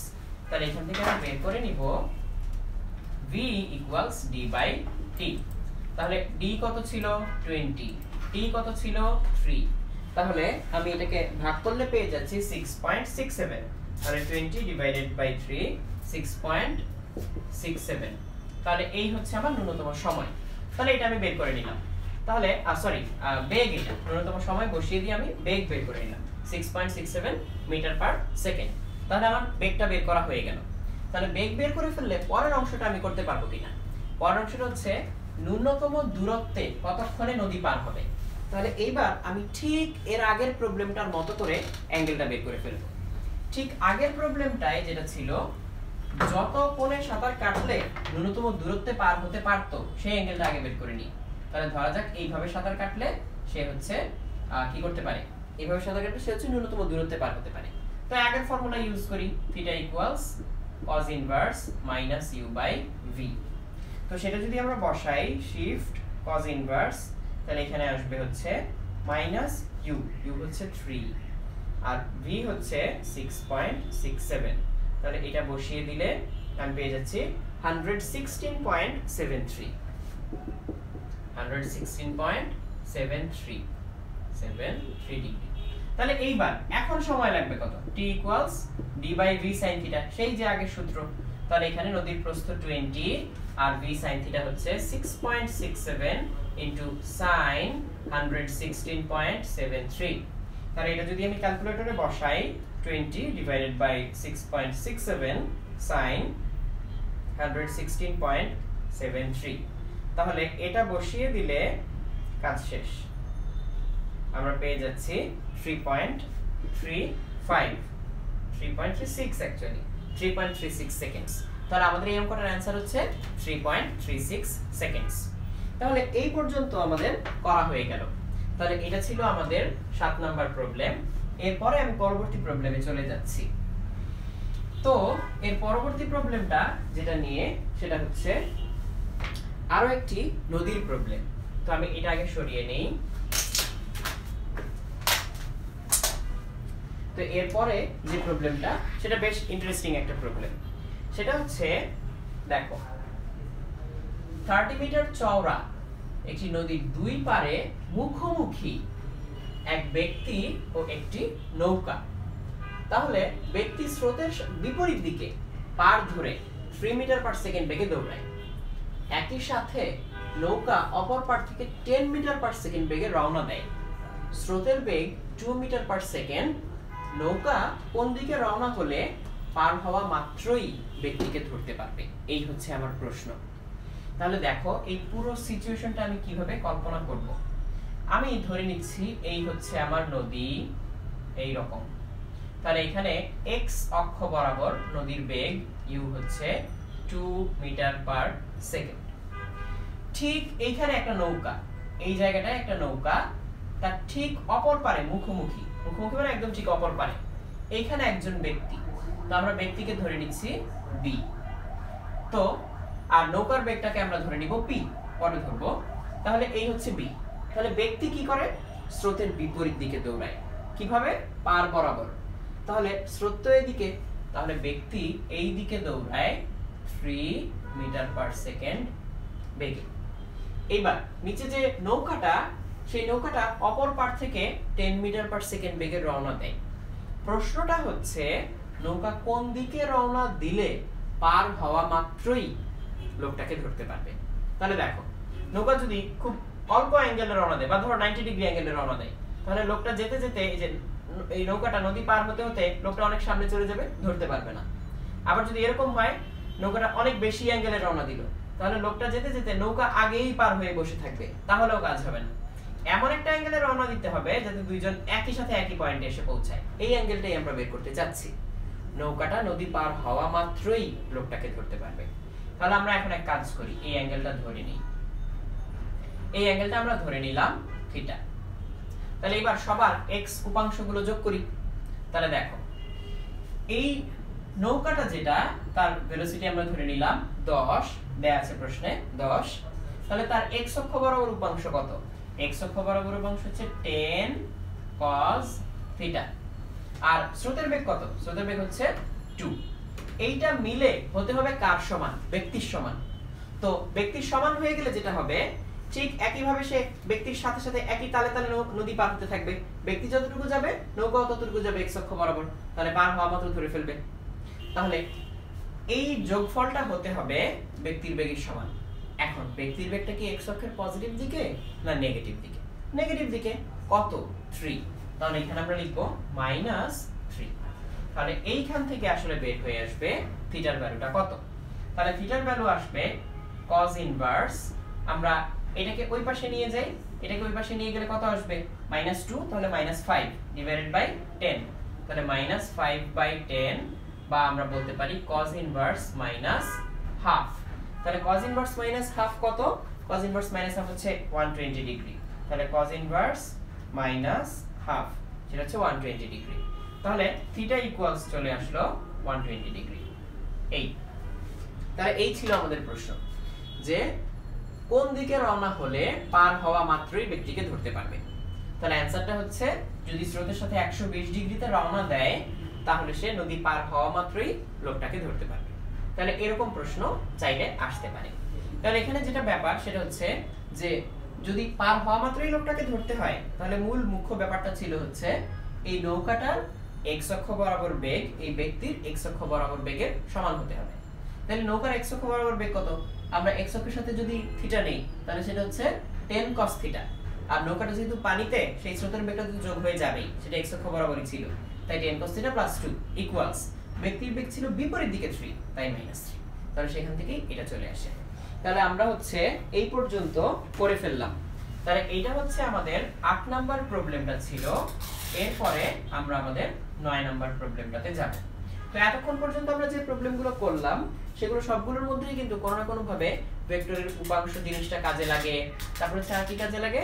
ভেক্টরের যোজন বিয়োজন এই জিনিসগুলো কাজে লাগে। ভেক্টর কিভাবে আমরা যোগ করব, ভেক্টর কিভাবে বিয়োগ করব, এই জিনিসগুলো কাজে লাগে। তো ভেক্টরকে আমরা যে ফরম্যাটে দেখে আসলাম, এই ফরম্যাটে যোগ বিয়োগ করাই যায়। আবার কোন ভেক্টরকে আমরা আয়ত একক ভেক্টর i j k এদের মাধ্যমেও তো প্রকাশ করতে পারি, তখন কিন্তু যোগ বিয়োগ আরো সোজা, সরাসরি যোগ বিয়োগ করলেই হয়। তাহলে আমরা এখন 8 নাম্বার প্রবলেমটা সরিয়ে নিচ্ছি, আমরা এখন 9 নাম্বার প্রবলেমে যাব। তাহলে এই হচ্ছে আমাদের 9 নাম্বার প্রবলেম। 9 নাম্বার প্রবলেমটা দেখো। 9 নাম্বার প্রবলেমে ডট গুণন এবং ক্রস গুণন এই দুটো জিনিস ইনভলভ। তাহলে দেখো, এখানে দুইটা ভেক্টরকে আয়ত একক ভেক্টর i j k দিয়ে প্রকাশ করা। তাহলে আমি শুরুতে একটু লিখে নেই যে i j k দিয়ে যদি লিখি, a কে ধরো আমি লিখলাম ax i ay j plus az k, R b কে আমরা লিখলাম bx i by j plus bz k। তাহলে আমাকে কেউ যদি বলে a ডট b এটার মান কত, তখন আমি লিখে ফেলবো ax bx plus ay by plus az bz। আর যদি আমাকে কেউ বলে a ক্রস b এটার মান কত, তাহলে a ক্রস b আসলে আরেকটা ভেক্টর আসবে। এটা যেমন স্কেলার আসলো, সেটা আরেকটা ভেক্টর আসবে, সেটা একটা নির্ণায়ক দিয়ে আসবে। i j কে আমাকে এখানে লিখতে হবে ax ay az, এবং এখানে লিখতে হবে bx by bz। তাহলে এইটুকু আমরা করলে আমরা পেয়ে যাব হচ্ছে a ডট b কত আর a ক্রস b কত। এবার আরেকটা জিনিস একটু বলে দেই, a ডট b এর মান হচ্ছে a এর মান b এর মান ইনটু cos থিটা। অর্থাৎ a আর b এর মধ্যবর্তী কোণ যদি থিটা হয়, সেটাকে আমরা লিখতে পারি a b cos theta equals a dot b। তাহলে এইখান থেকে কিন্তু আমরা একটা চমৎকার জিনিস করে ফেলতে পারি, সেটা হচ্ছে আমাকে যদি দুইটা ভেক্টর দিয়ে দেয়, তাহলে ডট গুণন করে সেখান থেকে আমি চাইলে এদের মধ্যবর্তী কোণ বের করে ফেলতে পারি। তাহলে এখান থেকে আমরা যদি লিখি, তাহলে cos থিটা ইকুয়ালস আমরা লিখতে পারবো a dot b by ab। তাহলে যে কোনো দুইটা ভেক্টর যদি i j কে ফরম্যাটে দিয়ে দেয়, আমরা চট করে এই ক্যালকুলেশনটা করে cos থিটার ভ্যালু বের করে ফেলতে পারবো, দেন সেখান থেকে থিটা অর্থাৎ দুইটা ভেক্টরের মধ্যবর্তী কোণ বের করে ফেলতে পারবো। যেখানে a ডট b বের করব এই সূত্র দিয়ে, আর a এর মান b এর মান ম্যাগনিটিউড এগুলো বের করব হচ্ছে, যেমন a এর মান √ax² + ay² + az² এইভাবে বের করব। তাহলে এরকম করে বের করে আমরা এটা শেষ করে ফেলতে পারি। আবার a ক্রস b যেটা, সেটার মান হচ্ছে a b sin থিটা, কিন্তু এটা যেহেতু একটা ভেক্টর, তাই একটা একক ভেক্টর দিয়ে দিকটা বুঝিয়ে দিতে হয়। যেমন এটা যদি হয় আমাদের a ভেক্টর আর এটা যদি হয় আমাদের b ভেক্টর, এদের মধ্যবর্তী ক্ষুদ্রতর কোণ হচ্ছে এটা। তাহলে a ক্রস b এর ডিরেকশন হবে ডান হাতের 4 আঙ্গুল a থেকে b এর দিকে ঘোরালে বুড়ো আঙ্গুল যেদিকে আসে, তাহলে a ক্রস b এর দিক হচ্ছে এদিকে। কিন্তু আমি যদি বলতাম b ক্রস a, তাহলে মানটা সেম থাকতো, কিন্তু b থেকে a এর দিকে আমি 4 আঙ্গুল ঘোরাতাম, অর্থাৎ তখন b ক্রস a হতো বোর্ডের ভিতরের দিকে। তাহলে a ক্রস b হচ্ছে বোর্ডের বাইরের দিকে, আর b ক্রস a হচ্ছে বোর্ডের ভিতরের দিকে। এখন এই আলোচনাটা খুবই সাধারণ লাগলেও যখন অন্যান্য চ্যাপ্টারে আমরা যাব, তখন এই কাজগুলো আমাদেরকে অহরহ করতে হবে। যেমন আমি যখন কাজ হিসেব করব, তখন কিন্তু আমাকে অহরহ ডট প্রোডাক্ট বের করতে হবে, ডট গুণ করতে হবে। যখন আমি টর্ক বের করব কোথাও, তখন কিন্তু আমাকে ক্রস গুণ করতে হবে। আমি যখন ম্যাগনেটিক ফোর্স বের করব, তখন কিন্তু ক্রস গুণ করতে হবে। তাই কাজেই কোনটাকে কার সাথে ক্রস করলে দিক কোন দিকে হয়, সেই আলোচনাটা তখন খুবই ইম্পর্টেন্ট হয়ে দাঁড়াবে। তাই আগে থেকে এটা আমরা জেনে নিচ্ছি। এবার আমরা আমাদের অঙ্কে যাই। একটা জিনিস খেয়াল করো, যদি দুইটা ভেক্টর পরস্পর লম্ব হয়, থিটাটা 90 ডিগ্রি হয়ে যায়, cos 90 তো 0, তাহলে ডট গুণন 0 চলে আসে। আর দুইটা ভেক্টর যদি সমান্তরাল হয়, তাহলে sin থিটা 0 হয়ে যায়, কারণ সমান্তরাল মানে হয় দুইটার মাঝখানে অ্যাঙ্গেলটা 0 ডিগ্রি বা 180 ডিগ্রি, যে দুই ক্ষেত্রে sin থিটাটা হয়ে যায় 0। তাহলে এইবার আমাদের প্রশ্নটাতে একটু তাকাই।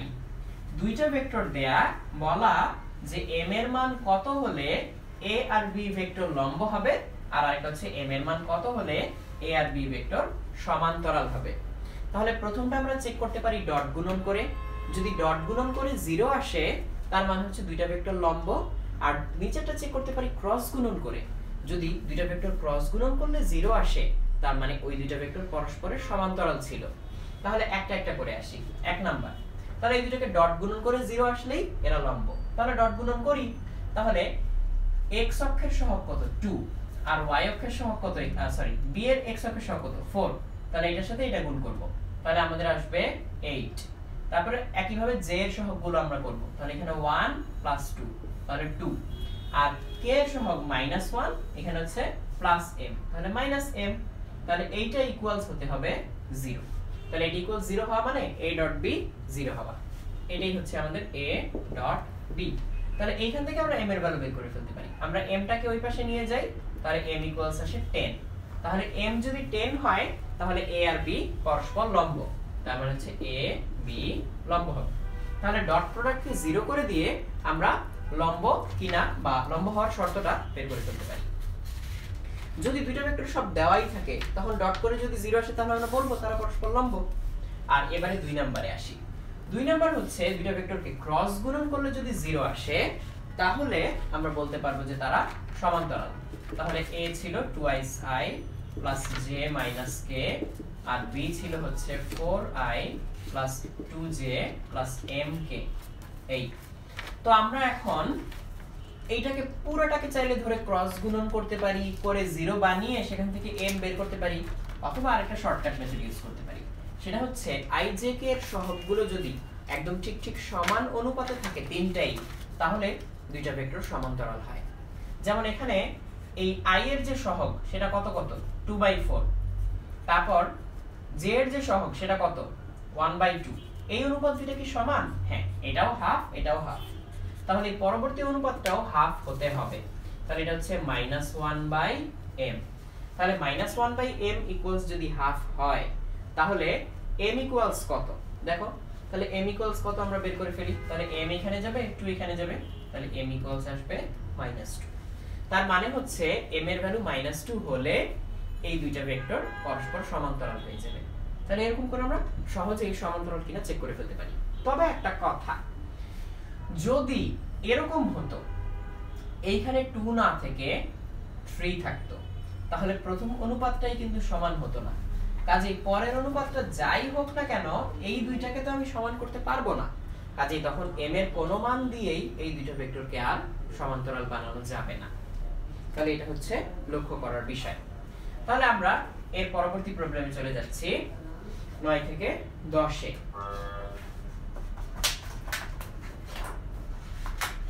আমাদের 10 নম্বর প্রবলেমটা হচ্ছে এটা। দেখো প্রবলেমটাতে বলা একটি তড়িৎ দ্বিপোল বা ইলেকট্রিক ডাইপোল। ইলেকট্রিক ডাইপোল কি জিনিস? ইলেকট্রিক ডাইপোল হচ্ছে এমন একটা জিনিস, এখানে একটা প্লাস কিউ পজিটিভ চার্জ থাকে এবং ঠিক নির্দিষ্ট একটা দূরত্বটাকে আমরা ধরি 2l, এতটুকু দূরত্বে আরেকটা মাইনাস কিউ চার্জ থাকে, সম পরিমাণ বিপরীতধর্মী চার্জ, এটাই হচ্ছে একটা ডাইপোল। তাহলে এই ডাইপোলটা যদি একটা সুষম তড়িৎ ক্ষেত্রে থাকে তাহলে ডাইপোলের অক্ষ বা অ্যাক্সিস তড়িৎ ক্ষেত্রের সাথে কত কোণে থাকলে টর্ক সর্বোচ্চ বা সর্বনিম্ন হবে, এটা আমাদেরকে বের করতে হবে। তাহলে আমরা একটা ছবি এঁকে নিই। তাহলে আমরা ধরে নেই এই হচ্ছে আমাদের তড়িৎ ক্ষেত্র, এই হচ্ছে আমাদের তড়িৎ ক্ষেত্র E, ইলেকট্রিক ফিল্ড E। তাহলে এবার আমরা এখানে একটা ডাইপোল রাখি, ধরা যাক ডাইপোলটা হচ্ছে এইটা, এই যে আমাদের ডাইপোল। তাহলে ডাইপোলের এটা হচ্ছে আমাদের প্লাস কিউ আর এটা হচ্ছে আমাদের মাইনাস কিউ। তো আমরা জানি পজিটিভ চার্জ তড়িৎ ক্ষেত্রের ভিতরে কোন দিকে বল অনুভব করে? সে বল অনুভব করে হচ্ছে তড়িৎ ক্ষেত্রের দিকে, তাহলে সে এই দিকে একটা বল অনুভব করবে F, সেই F এর মান হচ্ছে EQ। আর মাইনাস চার্জ কোন দিকে বল অনুভব করে? তড়িৎ ক্ষেত্রের বিপরীত দিকে। তাহলে আমরা দেখতে পাবো এই মাইনাস কিউ কে এই তড়িৎ ক্ষেত্র এই দিকে একটা বল প্রয়োগ করবে যার মানও সেম F, কারণ এখানে চার্জের মান যা এখানে চার্জের মান তাই, তড়িৎ ক্ষেত্রের মান যা তড়িৎ ক্ষেত্রের মান তাই। তাহলে বল সমমুখী সমান এবং বিপরীতমুখী, তাহলে একটা বল সামনের দিকে আর একটা বল পিছনের দিকে। তাহলে এইবার ধরা যাক এটা হচ্ছে তার মধ্যবিন্দু, মাঝখানের এই অ্যাঙ্গেলটা হচ্ছে থিটা। তাহলে আমরা এই নিচের অংশটুকুর জন্য একবার টর্ক বের করব উপরের অংশটুকুর জন্য একবার টর্ক বের করব, তাহলেই আমাদের কাজ হয়ে যাবে। তাহলে এই দৈর্ঘ্যটা হচ্ছে L। তাহলে টর্ক বের করে কিভাবে? টর্ক বের করার ফর্মুলা হচ্ছে R ক্রস F। তাহলে R হচ্ছে যে বিন্দুকে কেন্দ্র করে সে ঘুরতে পারবে সেখান থেকে দূরত্বটা। তাহলে এখান থেকে দূরত্ব কত? L। তাহলে L এর ডিরেকশন কোন দিকে? L এর ডিরেকশন হচ্ছে এদিকে। L এর ডিরেকশনটা হচ্ছে এদিকে। তাহলে L আর F এর মাঝখানে অ্যাঙ্গেলটা কত? এইটা। তাহলে এখানে টর্ক কতটুকু তৈরি হবে? এখানে টর্ক তৈরি হবে হচ্ছে L ক্রস F। তাহলে এই উপরের অংশে এই যে L, আমি এই কিউটা একটু মুছে দিচ্ছি। তাহলে এই যে L এর ডিরেকশন এইটা, L এর ডিরেকশন হচ্ছে এইটা, আর F এর ডিরেকশন হচ্ছে এইটা। তাহলে টর্ক টাউ ইকুয়ালস ছিল R ক্রস F, এরকম ছিল। তাহলে এখানে R এর জায়গা হচ্ছে L, L এর দিক এদিকে, F এর দিক এদিকে। তাহলে টর্ক কোন দিকে হবে? তাহলে R ক্রস F বা L ক্রস F, তাহলে L থেকে F এর দিকে, এরকম করে বোর্ডের ভিতরের দিকে। এটা হচ্ছে টর্কের ডিরেকশন। আর এই নিচের জন্য করলেও আমরা সেম জিনিস পাবো। এই নিচের জন্য যদি আমরা করি এই অ্যাঙ্গেলটা থিটা, তাহলে এইটুকু হচ্ছে আমাদের L। তাহলে এইবার Lটা কিভাবে? Lটা হচ্ছে এদিকে, এদিক বরাবর হচ্ছে L, আর মাঝখানে অ্যাঙ্গেল। তাহলে এইবার যদি আমরা চিন্তা করি L cross F, L cross F এইবারও বোর্ডের ভিতরের দিকে আসে। তাহলে দুইবারই বোর্ডের ভিতরের দিকে আসে। দুইবারই যদি বোর্ডের ভিতরের দিকে আসে, দুইটাকে যোগ করলে আমরা টোটালটা পেয়ে যাই। তাহলে এইদিকে যেটা আসবে L ক্রস F, সেটা আসবে L F sin থিটা এই উপরের অংশে। নিচের অংশেও তাই, L F sin থিটা এটা। তাহলে দুইটা টর্ক যেহেতু একই দিকে, তাই যোগ করে আমি এইটার সাথে এটা যোগ করে নিয়ে আসতে পারি টুয়াইস LF sin থিটা। এই হচ্ছে এই ডাইপোলটার উপরে বা তড়িৎ দ্বিমেরুর উপরে টোটাল টর্ক। যদি এত কমপ্লিকেটেড ওয়েতে চিন্তা করতে ইচ্ছে না করে, আরেকভাবে এই জিনিসটা বলা যায়। সেটা হচ্ছে এই যে বলের দিক কোনটা? এই দিক আর এই দিক বরাবর না, দুইটা বল সমান্তরাল। তাহলে সমান্তরাল যদি এরকম বিপরীতমুখী বল থাকে, তাহলে যে কোনো একটা বল নিতে হয় আর ওই দুইটা বলের মধ্যবর্তী লম্ব দূরত্বটা নিতে হয়। তাহলে এই টোটাল দূরত্বটা ছিল টুয়াইস L, অ্যাঙ্গেলটা থিটা, তাহলে লম্ব দূরত্বটা হবে টুয়াইস L sin থিটা। তাহলে twice L sin theta into F, এই হচ্ছে টর্ক। এইভাবেও চাইলে চিন্তা করা যায়, তা আমি দুটোই বলে দিলাম। তাহলে এই হচ্ছে আমার টর্ক, এই হচ্ছে আমার টর্কের মান। তাহলে এখন দেখে দেখে বলা যাবে না যে টর্ক কখন সর্বোচ্চ হবে, টর্ক কখন সর্বনিম্ন হবে, কারণ এখানে টুয়াইস L F কনস্ট্যান্ট। তাহলে টাউ নির্ভর করে, টর্ক নির্ভর করে শুধুমাত্র থিটার উপরে। থিটা যদি 90 ডিগ্রি হয়, অর্থাৎ এরকম, তখন টর্ক সর্বোচ্চ। আর থিটা যদি 0 ডিগ্রি বা 180 ডিগ্রি হয়, তখন হচ্ছে টর্কটা সর্বনিম্ন। তো আমরা এই ক্ষেত্রে বলে দিতে পারি যে টর্ক সর্বোচ্চ হওয়ার জন্য হচ্ছে 90 ডিগ্রি হতে হবে, আর সর্বনিম্ন হওয়ার জন্য 0 ডিগ্রি হতে হবে। চাইলে 180 ডিগ্রিও হতে পারে, তখনও সর্বনিম্ন হবে। তো এই দুইটা কেসে হচ্ছে টর্ক সর্বোচ্চ আর সর্বনিম্ন হয়। তাহলে টর্ক বের করার পার্টটা যদি কেউ একটু গুগলেট করে ফেলে থাকো বা একটু স্কিপ করে গিয়ে থাকো, চাইলে পরে আবার তুমি এটা রিওয়াইন্ড করে দেখতে পারবে। তাহলে এই ছিল আমাদের 10 নম্বর প্রবলেম। তো এবার আমি হচ্ছে আমাদের 11 নম্বর প্রবলেমটাতে যাব। তাহলে এই 10 নম্বর প্রবলেমটা আমি সরিয়ে নিচ্ছি। নেক্সট আমার 11 নম্বর প্রবলেম হচ্ছে এটা। এখানে আমরা যেটা করব সেটা হচ্ছে একটা স্কেলার ফিল্ড নিচ্ছি আমরা। P হচ্ছে একটা স্কেলার ফিল্ড। তো এই স্কেলার ফিল্ডের গ্রেডিয়েন্ট নির্ণয় করব আমরা। তো গ্রেডিয়েন্ট নির্ণয় করা মানে কি? স্কেলার ফিল্ড বলতে বোঝায় যদি আমরা একটা ধরো একটা স্পেস নিলাম, সেট অফ পয়েন্টস, তাহলে ওই জায়গায় আমরা যদি কোনো একটা ফিজিক্যাল প্যারামিটারকে একটা স্কেলার রাশি দিয়ে প্রকাশ করি। যেমন খুব সাধারণভাবে বলতে গেলে আমরা এখন যে রুমে, এই রুমের বিভিন্ন পয়েন্টের তাপমাত্রাকে যদি আমরা এরকম একটা রাশি দিয়ে প্রকাশ করি, তো সেটা হচ্ছে একটা স্কেলার ফিল্ড। তাহলে এবার তার গ্রেডিয়েন্ট বের করা মানে কি? গ্রেডিয়েন্ট বের করা মানে হচ্ছে কোন দিকে বৃদ্ধির হার সর্বোচ্চ এবং কত সেটা বের করা। তাহলে ধরা যাক এরকম, ধরো t ইকুয়ালস আমরা লিখলাম x y square z cube. এটা আমরা গ্রেডিয়েন্ট বের করতে চাই। তাহলে আমরা লিখব গ্রেড t বা গ্রেডিয়েন্ট অফ t। এটার ফর্মুলাটা হচ্ছে ন্যাবলা t। তাহলে এই ন্যাবলা জিনিসটা কি? ন্যাবলাটা হচ্ছে ভেক্টর ডিফারেন্সিয়াল অপারেটর। তাহলে এটা হচ্ছে এরকম delta delta x i plus delta delta y j delta delta z k into t। তাহলে এটা করলে আমরা যেটা পাই সেটা হচ্ছে এরকম delta delta x x y square z cube i plus del delta y x y square z cube j plus del delta z x y square z cube k। এই হচ্ছে আমি পাচ্ছি। তাহলে এখন আমাকে এই কাজটা করতে হবে, পার্শিয়াল ডিফারেন্সিয়েশন করতে হবে। পার্শিয়াল ডিফারেন্সিয়েশন করলে যেটা হয়, x এর সাপেক্ষে আমি যখন ডিফারেন্সিয়েট করব বাকিদেরকে আমি ধ্রুবক ধরব। তাহলে এখানে y স্কয়ার z কিউব ধ্রুবক, তাহলে x এর রেসপেক্টে x করলে শুধুমাত্র y square z cube i এটা থাকে। এরপর y এর সাপেক্ষে যখন করব x আর z হচ্ছে ধ্রুবক, তাহলে আসে 2x y z cube j। তারপর যেটা আসে সেটা হচ্ছে z এর রেসপেক্টে যদি করি তাহলে thrice x y square z square k। তাহলে যেটা বের হয়ে আসলো সেটাই গ্রেডিয়েন্ট অফ t। তাহলে আমরা t এর গ্রেডিয়েন্ট বের করে ফেললাম। তাহলে এই কথাটার মানে কি?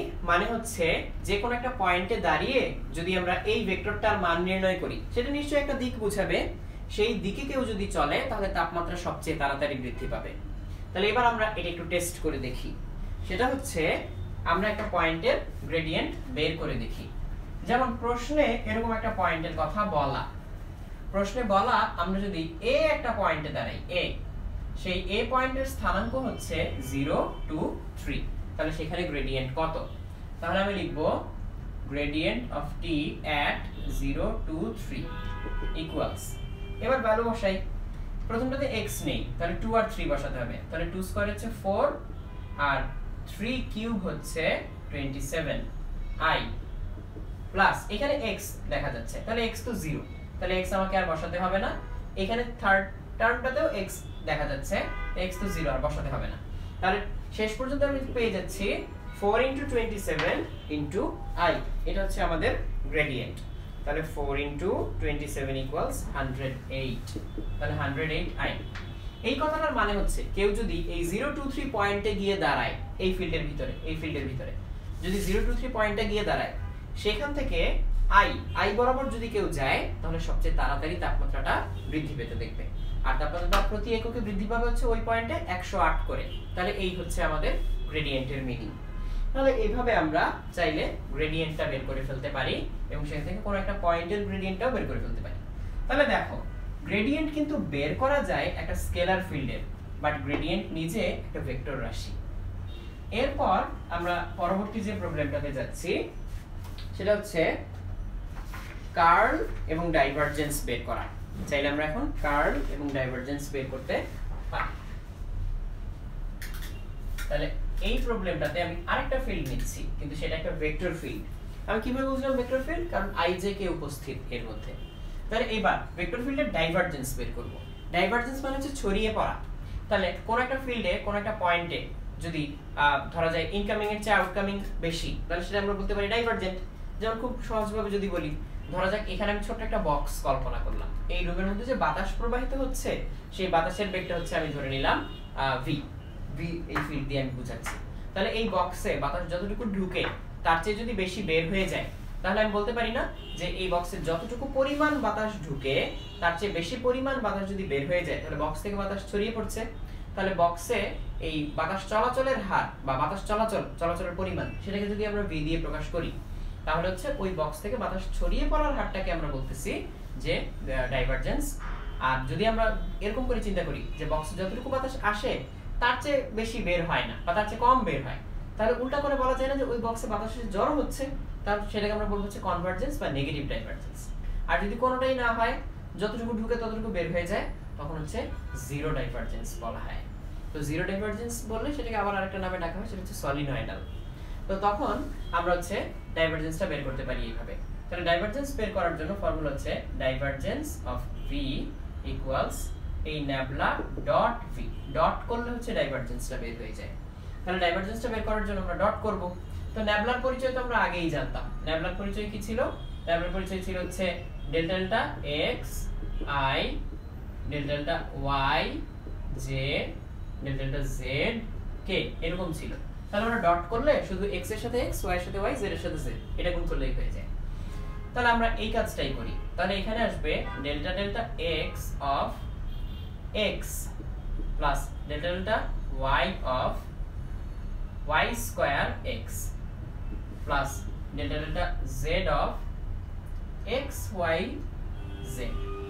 তাহলে এখান থেকে করলে কি আসে, x এর সাপেক্ষে x কে ডিফারেন্সিয়েট করলে 1, y এর সাপেক্ষে y কে করলে হচ্ছে 2y, আর এখানে হচ্ছে একটা x থেকে যাবে, পার্শিয়ালি যেহেতু করব এটা ধ্রুবক হিসেবে কাজ করবে। z এর সাপেক্ষে করলে z চলে যাবে, শুধু x y থাকবে। তাহলে এটাই হচ্ছে ডাইভারজেন্স অফ v। তাহলে এবার এখানে যদি আমরা পয়েন্টের মান বসাই, পেয়ে যাব ওই পয়েন্টে ডাইভারজেন্সের মান কত। যদি পজিটিভ আসে তাহলে ওই পয়েন্ট থেকে ফিল্ডটা ছড়িয়ে পড়ে, আর যদি হচ্ছে এক জায়গায় এসে জড়ো হয় তার মানে হচ্ছে ওই পয়েন্টে ফিল্ডটা হচ্ছে কনভার্জেন্ট।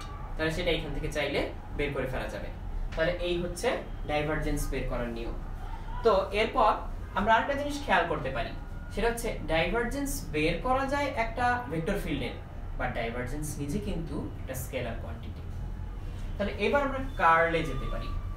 কার্ল যেটা করতে হয় সেটা হচ্ছে ক্রস গুণন করতে হয়, ক্রস গুণন করলে কার্লটা পাওয়া যায়।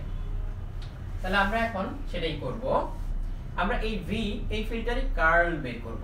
তাহলে কার্ল হচ্ছে ঘূর্ণন প্রবণতাটা বোঝায়। তাহলে কার্ল অফ v এটাকে আমরা লিখব ল্যামডা ক্রস v। তাহলে এটা আমি আর পুরোটা করব না, আমি অর্ধেকটুকু করে দিচ্ছি, তোমরা চাইলে বাকি হিসাবটুকু ঠান্ডা মাথায় মিলিয়ে নিতে পারবে। তাহলে কার্ল বের করার জন্য ফর্মুলা লিখব আমরা i j k, যেহেতু আমাকে ক্রস করতে হচ্ছে, তারপর হচ্ছে delta delta x, delta delta y, delta delta z। এরপর হচ্ছে আমি এই ভ্যালুগুলো বসাবো। এখানে ছিল 2x, এখানে ছিল y স্কয়ার x, আর এখানে ছিল x y z। কাজে এখন আমি যদি ঠান্ডা মাথায় এই হিসাবটা কমপ্লিট করি তখন আমি হচ্ছে কার্ল পেয়ে যাব। কিন্তু দেখো ক্রস গুণন করলে আরেকটা ভেক্টর পাওয়া যায় না, তার মানে কার্ল বের করা যায় ভেক্টর ফিল্ডের, এবং কার্ল নিজেও একটা ভেক্টর। তাহলে এই ছিল আমাদের 12 নম্বর প্রবলেম। এবারে আমরা আমাদের 13 নম্বর প্রবলেমটাতে যাই। তার আগে আমরা এটা সরিয়ে নিচ্ছি। 13 নম্বর প্রবলেমটা হচ্ছে এটা। পথচারী 5 মিটার পার সেকেন্ড বেগে হাঁটলে তার সাপেক্ষে লম্বভাবে 5 মিটার পার সেকেন্ড বেগে বৃষ্টি পড়ে। পথচারীর বেগ যদি দ্বিগুণ করা হয় কোন দিকে ছাতা ধরতে হবে? তাহলে আমরা পথচারীর বেগটা প্রথমে এঁকে নিই। এই হচ্ছে পথচারীর বেগ। পথচারীর বেগ p, p ইকুয়াল হচ্ছে 5। তো 5 আমরা লিখব, এটা হচ্ছে p, 5 মিটার পার সেকেন্ড। তো বলা হচ্ছে পথচারী 5 মিটার পার সেকেন্ড বেগে হাঁটলে তার সাপেক্ষে লম্বভাবে 5 মিটার পার সেকেন্ড বেগে বৃষ্টি পড়ে। তাহলে এই যে 5 মিটার পার সেকেন্ড বেগে যে বৃষ্টি পড়ে, এটা কি বৃষ্টির বেগ নাকি পথচারীর সাপেক্ষে বৃষ্টির বেগ? পথচারীর সাপেক্ষে বৃষ্টির বেগ। তাহলে বৃষ্টির বেগটাকে আমরা চাইলে দুইটা উপাংশে ভাগ করে নিতে পারি। একটা হচ্ছে বৃষ্টির উল্লম্ব বেগ, আর একটা হচ্ছে বৃষ্টির আনুভূমিক বেগ। তাহলে এখন খুব ইম্পর্টেন্ট একটা জিনিস খেয়াল করো, পথচারী হাঁটে কিন্তু আনুভূমিকভাবে। পথচারী কি উল্লম্বভাবে কোনো দূরত্ব অতিক্রম করে? করে না। কাজেই পথচারীর সাপেক্ষে বৃষ্টির উল্লম্ব বেগের কোনো পরিবর্তন হবে না। কাজেই এই যে উল্লম্বভাবে 5 মিটার পার সেকেন্ড বেগে যে বৃষ্টি পড়ে, সেটাই আসলে কিন্তু বৃষ্টির উল্লম্ব বেগ, রেইন ভার্টিক্যাল আর ভি। তাহলে বৃষ্টির উল্লম্ব বেগ কিন্তু 5 মিটার পার সেকেন্ড। এটা আমরা এখান থেকে বুঝে গেলাম। কিভাবে বুঝে গেলাম আরেকবার বলি। পথচারী চলে শুধুমাত্র আনুভূমিকভাবে, তাহলে পথচারীর সাপেক্ষে বৃষ্টির উল্লম্ব বেগের কোনো পরিবর্তন আসলে হবে না। কাজেই পথচারী যে দেখতে পাচ্ছে উপর থেকে 5 মিটার পার সেকেন্ডে বৃষ্টি পড়ে, তাহলে বৃষ্টির উল্লম্ব বেগটা আসলেই 5 মিটার পার সেকেন্ড, কিন্তু বৃষ্টির একটা আনুভূমিক বেগও এখানে থাকবে। দেখো যদি এরকম হয় যে আমি যাচ্ছি সোজা 1 মিটার পার সেকেন্ড বেগে, আরেকজনও যাচ্ছে সোজা 1 মিটার পার সেকেন্ড বেগে, তাহলে আমার রেসপেক্টে তার কি কোনো বেগ থাকবে? থাকবে না। আপেক্ষিক বেগ শূন্য হবে না? তাহলে একইভাবে বৃষ্টির আনুভূমিক বেগের সমান যদি পথচারীর বেগ হয়, তাহলে পথচারীর সাপেক্ষে বৃষ্টির কোনো আনুভূমিক বেগ থাকে না। তাহলে এই অঙ্কটা আমি সলভ করে দিচ্ছি হচ্ছে কথা বলে বলে বুঝিয়ে, অর্থাৎ যোগ বিয়োগ না করে। হ্যাঁ, কখনো কখনো আমাকে এরকম ভাবে চিন্তা করে অঙ্ক সলভ করতে হবে, সেটা প্র্যাকটিস করার জন্য এই অঙ্কটা। এটা আমরা চাইলে আপেক্ষিক বেগের সূত্র দিয়েও সুন্দরভাবে সলভ করে ফেলতে পারবো। তো আবারও বলি, যখন পথচারী বৃষ্টির আনুভূমিক বেগের সমান বেগে হাঁটবে, তখন পথচারীর সাপেক্ষে বৃষ্টির কোনো আনুভূমিক বেগ থাকবে না, কারণ দুইজন যদি সমান সমান বেগে চলে কারো সাপেক্ষে কারো কোনো বেগ থাকে না। তাহলে পথচারীর বেগের সমান বেগ যদি বৃষ্টির আনুভূমিক বেগের হয়, তাহলে এই পথচারীর সাপেক্ষে বৃষ্টির কোনো আনুভূমিক বেগ থাকবে না, বৃষ্টির শুধুমাত্র উল্লম্ব বেগ থাকবে। এবং এখানে তাই লেখা যে বৃষ্টি পথচারীর সাপেক্ষে উল্লম্বভাবে পড়ে। তাহলে আমরা এখান থেকে এটাও বুঝে গেলাম যে বৃষ্টির আনুভূমিক বেগ আর এইচ বা আর হরাইজন্টাল সেটাও হচ্ছে 5 মিটার পার সেকেন্ড। তাহলে এই দুইটা জেনে যাওয়ার পরে আমার বৃষ্টির প্রকৃত বেগ জানতে কিন্তু আর কিছু বাকি নেই। তাহলে এবার পথচারীর বেগটাকে আমি মুছে দিলাম, শুধুমাত্র বৃষ্টির বেগটাকে লিখলাম। বৃষ্টির আনুভূমিক বেগ এইটা, বৃষ্টির উল্লম্ব বেগ এইটা, তাহলে বৃষ্টির প্রকৃত বেগ হবে এইটা। এই দুইটাকে আমরা ভেক্টর দিয়ে যোগ করে দিলে পেয়ে যাব এই যে বৃষ্টির প্রকৃত বেগ। তুমি যদি একটু চেষ্টা করো তাহলে এটা বের করে ফেলতে পারবে যে বৃষ্টির এই প্রকৃত বেগটা, এটার মান হচ্ছে 5√2 মিটার পার সেকেন্ড। কিভাবে আসলো এটা এখন আমি বলে দিব না, কারণ আনুভূমিক আর উল্লম্ব বেগ থেকে কিভাবে বেগ বের করতে হয় সেটা অলরেডি একবার আমি বলে ফেলেছি এর আগে। তুমি চাইলে ওই অংশটা আবার দেখে আসতে পারো, তোমার প্র্যাকটিস হয়ে যাবে। তাহলে 5√2 মিটার পার সেকেন্ড, এবং এটার যে অ্যাঙ্গেলটা উল্লম্ব অক্ষের সাথে সেটাও কিভাবে বের করতে হয় এখন আর বলে দিব না, এর আগে আমরা এই ধরনের অঙ্ক করেছি। তাহলে এটা আসবে হচ্ছে 45 ডিগ্রি। এইবার আসি, পথচারী যদি তার বেগ দ্বিগুণ করে তখন তাকে কোন দিকে ছাতা ধরতে হবে? পথচারীর বেগ আগে ছিল 5 এইটুকু পর্যন্ত, এখন পথচারীর বেগ ডাবল, পথচারীর বেগ হচ্ছে 10, এটা হচ্ছে পথচারীর বেগ p। পথচারীর বেগ দ্বিগুণ করলো, এখন কোন দিকে ছাতা ধরতে হবে? অ্যানসার হচ্ছে পথচারীর সাপেক্ষে বৃষ্টির বেগ যেদিকে সেদিকে। তাহলে পথচারীর সাপেক্ষে মানেই হচ্ছে পথচারীকে আমরা উল্টে নিব, এই 10 এদিকে, তারপর আবার যোগ করব, তারপর হচ্ছে লব্ধি বেগের দিকটা বের করব। তাহলে এটা হচ্ছে এই দিক বরাবর তাকে ছাতা ধরতে হবে। তাহলে পথচারীকে এখন এই দিক বরাবর ছাতা ধরতে হবে, এই। তাহলে চলো এটা বের করে ফেলি। এই ভ্যালুটা হচ্ছে 10, আর এই ভ্যালুটা কত সেটা তো আমরা জানি, সেটা হচ্ছে 5√2। আর মাঝখানের পুরো অ্যাঙ্গেলটাও আমরা জানি, মাঝখানের পুরো অ্যাঙ্গেলটা কত? মাঝখানের পুরো অ্যাঙ্গেলটা হচ্ছে এইটুকু 90, এইটুকু হচ্ছে 35, তাহলে মাঝখানের পুরো অ্যাঙ্গেলটা হচ্ছে 135 ডিগ্রি। এই, তাহলে এইখান থেকে আমরা এখন বের করব পথচারীকে কোন দিকে ছাতা ধরতে হবে। তো চলো এক কাজ করি, আমরা আনুভূমিকের সাথে এবার অ্যাঙ্গেলটা বের করি। এই যে আনুভূমিকের সাথে অ্যাঙ্গেল, এটা হচ্ছে থিটা। তাহলে আমরা লিখতে পারবো tan থিটা ইকুয়ালস, এই থিটাটা কার সাথে করে? এই 10 এর সাথে। তাহলে এখানে 10 নিচে আলাদা, উপরে থাকবে হচ্ছে এই বাকিটা 5√2 sin 135, নিচে 10 প্লাস 5√2 cos 135। এই, তাহলে এইখান থেকে তুমি হিসাব করলে থিটার ভ্যালু চলে আসবে। কিন্তু এই থিটা কার সাথে? এই থিটা হচ্ছে আনুভূমিকের সাথে। তাহলে ছাতা উল্লম্বের সাথে কত অ্যাঙ্গেল করে সেটা যদি তুমি জানতে চাও, তাহলে তোমার অ্যানসারটা হবে 90 মাইনাস থিটা, কারণ এটা আনুভূমিকের সাথে ছিল, উল্লম্বের সাথে বের করতে চাইলে এই কাজটুকু আমাকে করতে হবে। তাহলে এই ছিল আমাদের এই ছাতার প্রবলেমটা। তাহলে বাকিগুলো থেকে এটা একটু আলাদা ধরনের প্রবলেম ছিল, দরকার হলে তুমি এটা শুরু থেকে আবার দেখো, দেখে এই জিনিসটা বোঝার চেষ্টা করো। তাহলে এই ছিল আমাদের একটা অঙ্ক। আচ্ছা, এবার আমরা আরেকটা অঙ্কে চলে যাব, সেটা হচ্ছে ভেক্টর ট্রিপল প্রোডাক্ট নিয়ে। ভেক্টর ট্রিপল প্রোডাক্ট, তাহলে ট্রিপল প্রোডাক্ট দিয়ে আসলে কি করে? তিনটা ভেক্টর দিয়ে যদি আমরা একটা সামান্তরিক ঘনবস্তু কল্পনা করি, ট্রিপল প্রোডাক্ট হচ্ছে তার আয়তনটা বুঝিয়ে দেয়।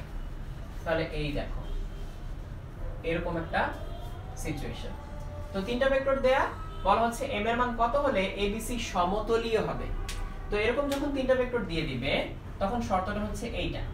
আমি এক কাজ করব, আমি যে কোনো দুইটাকে ক্রস করে যদি বাকিটার সাথে ডট করি এবং সেটা যদি 0 আসে তাহলে বলবো a b c সমতলীয়, a b c সমতলীয়।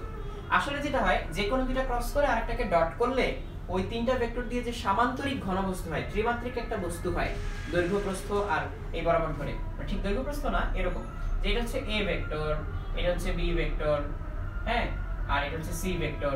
তাহলে এগুলো দিয়ে একটা ঘনবস্তু কল্পনা করলে সেটা দেখতে কেমন হয়? সেটা দেখতে এরকম হয়, এই যে এরকম,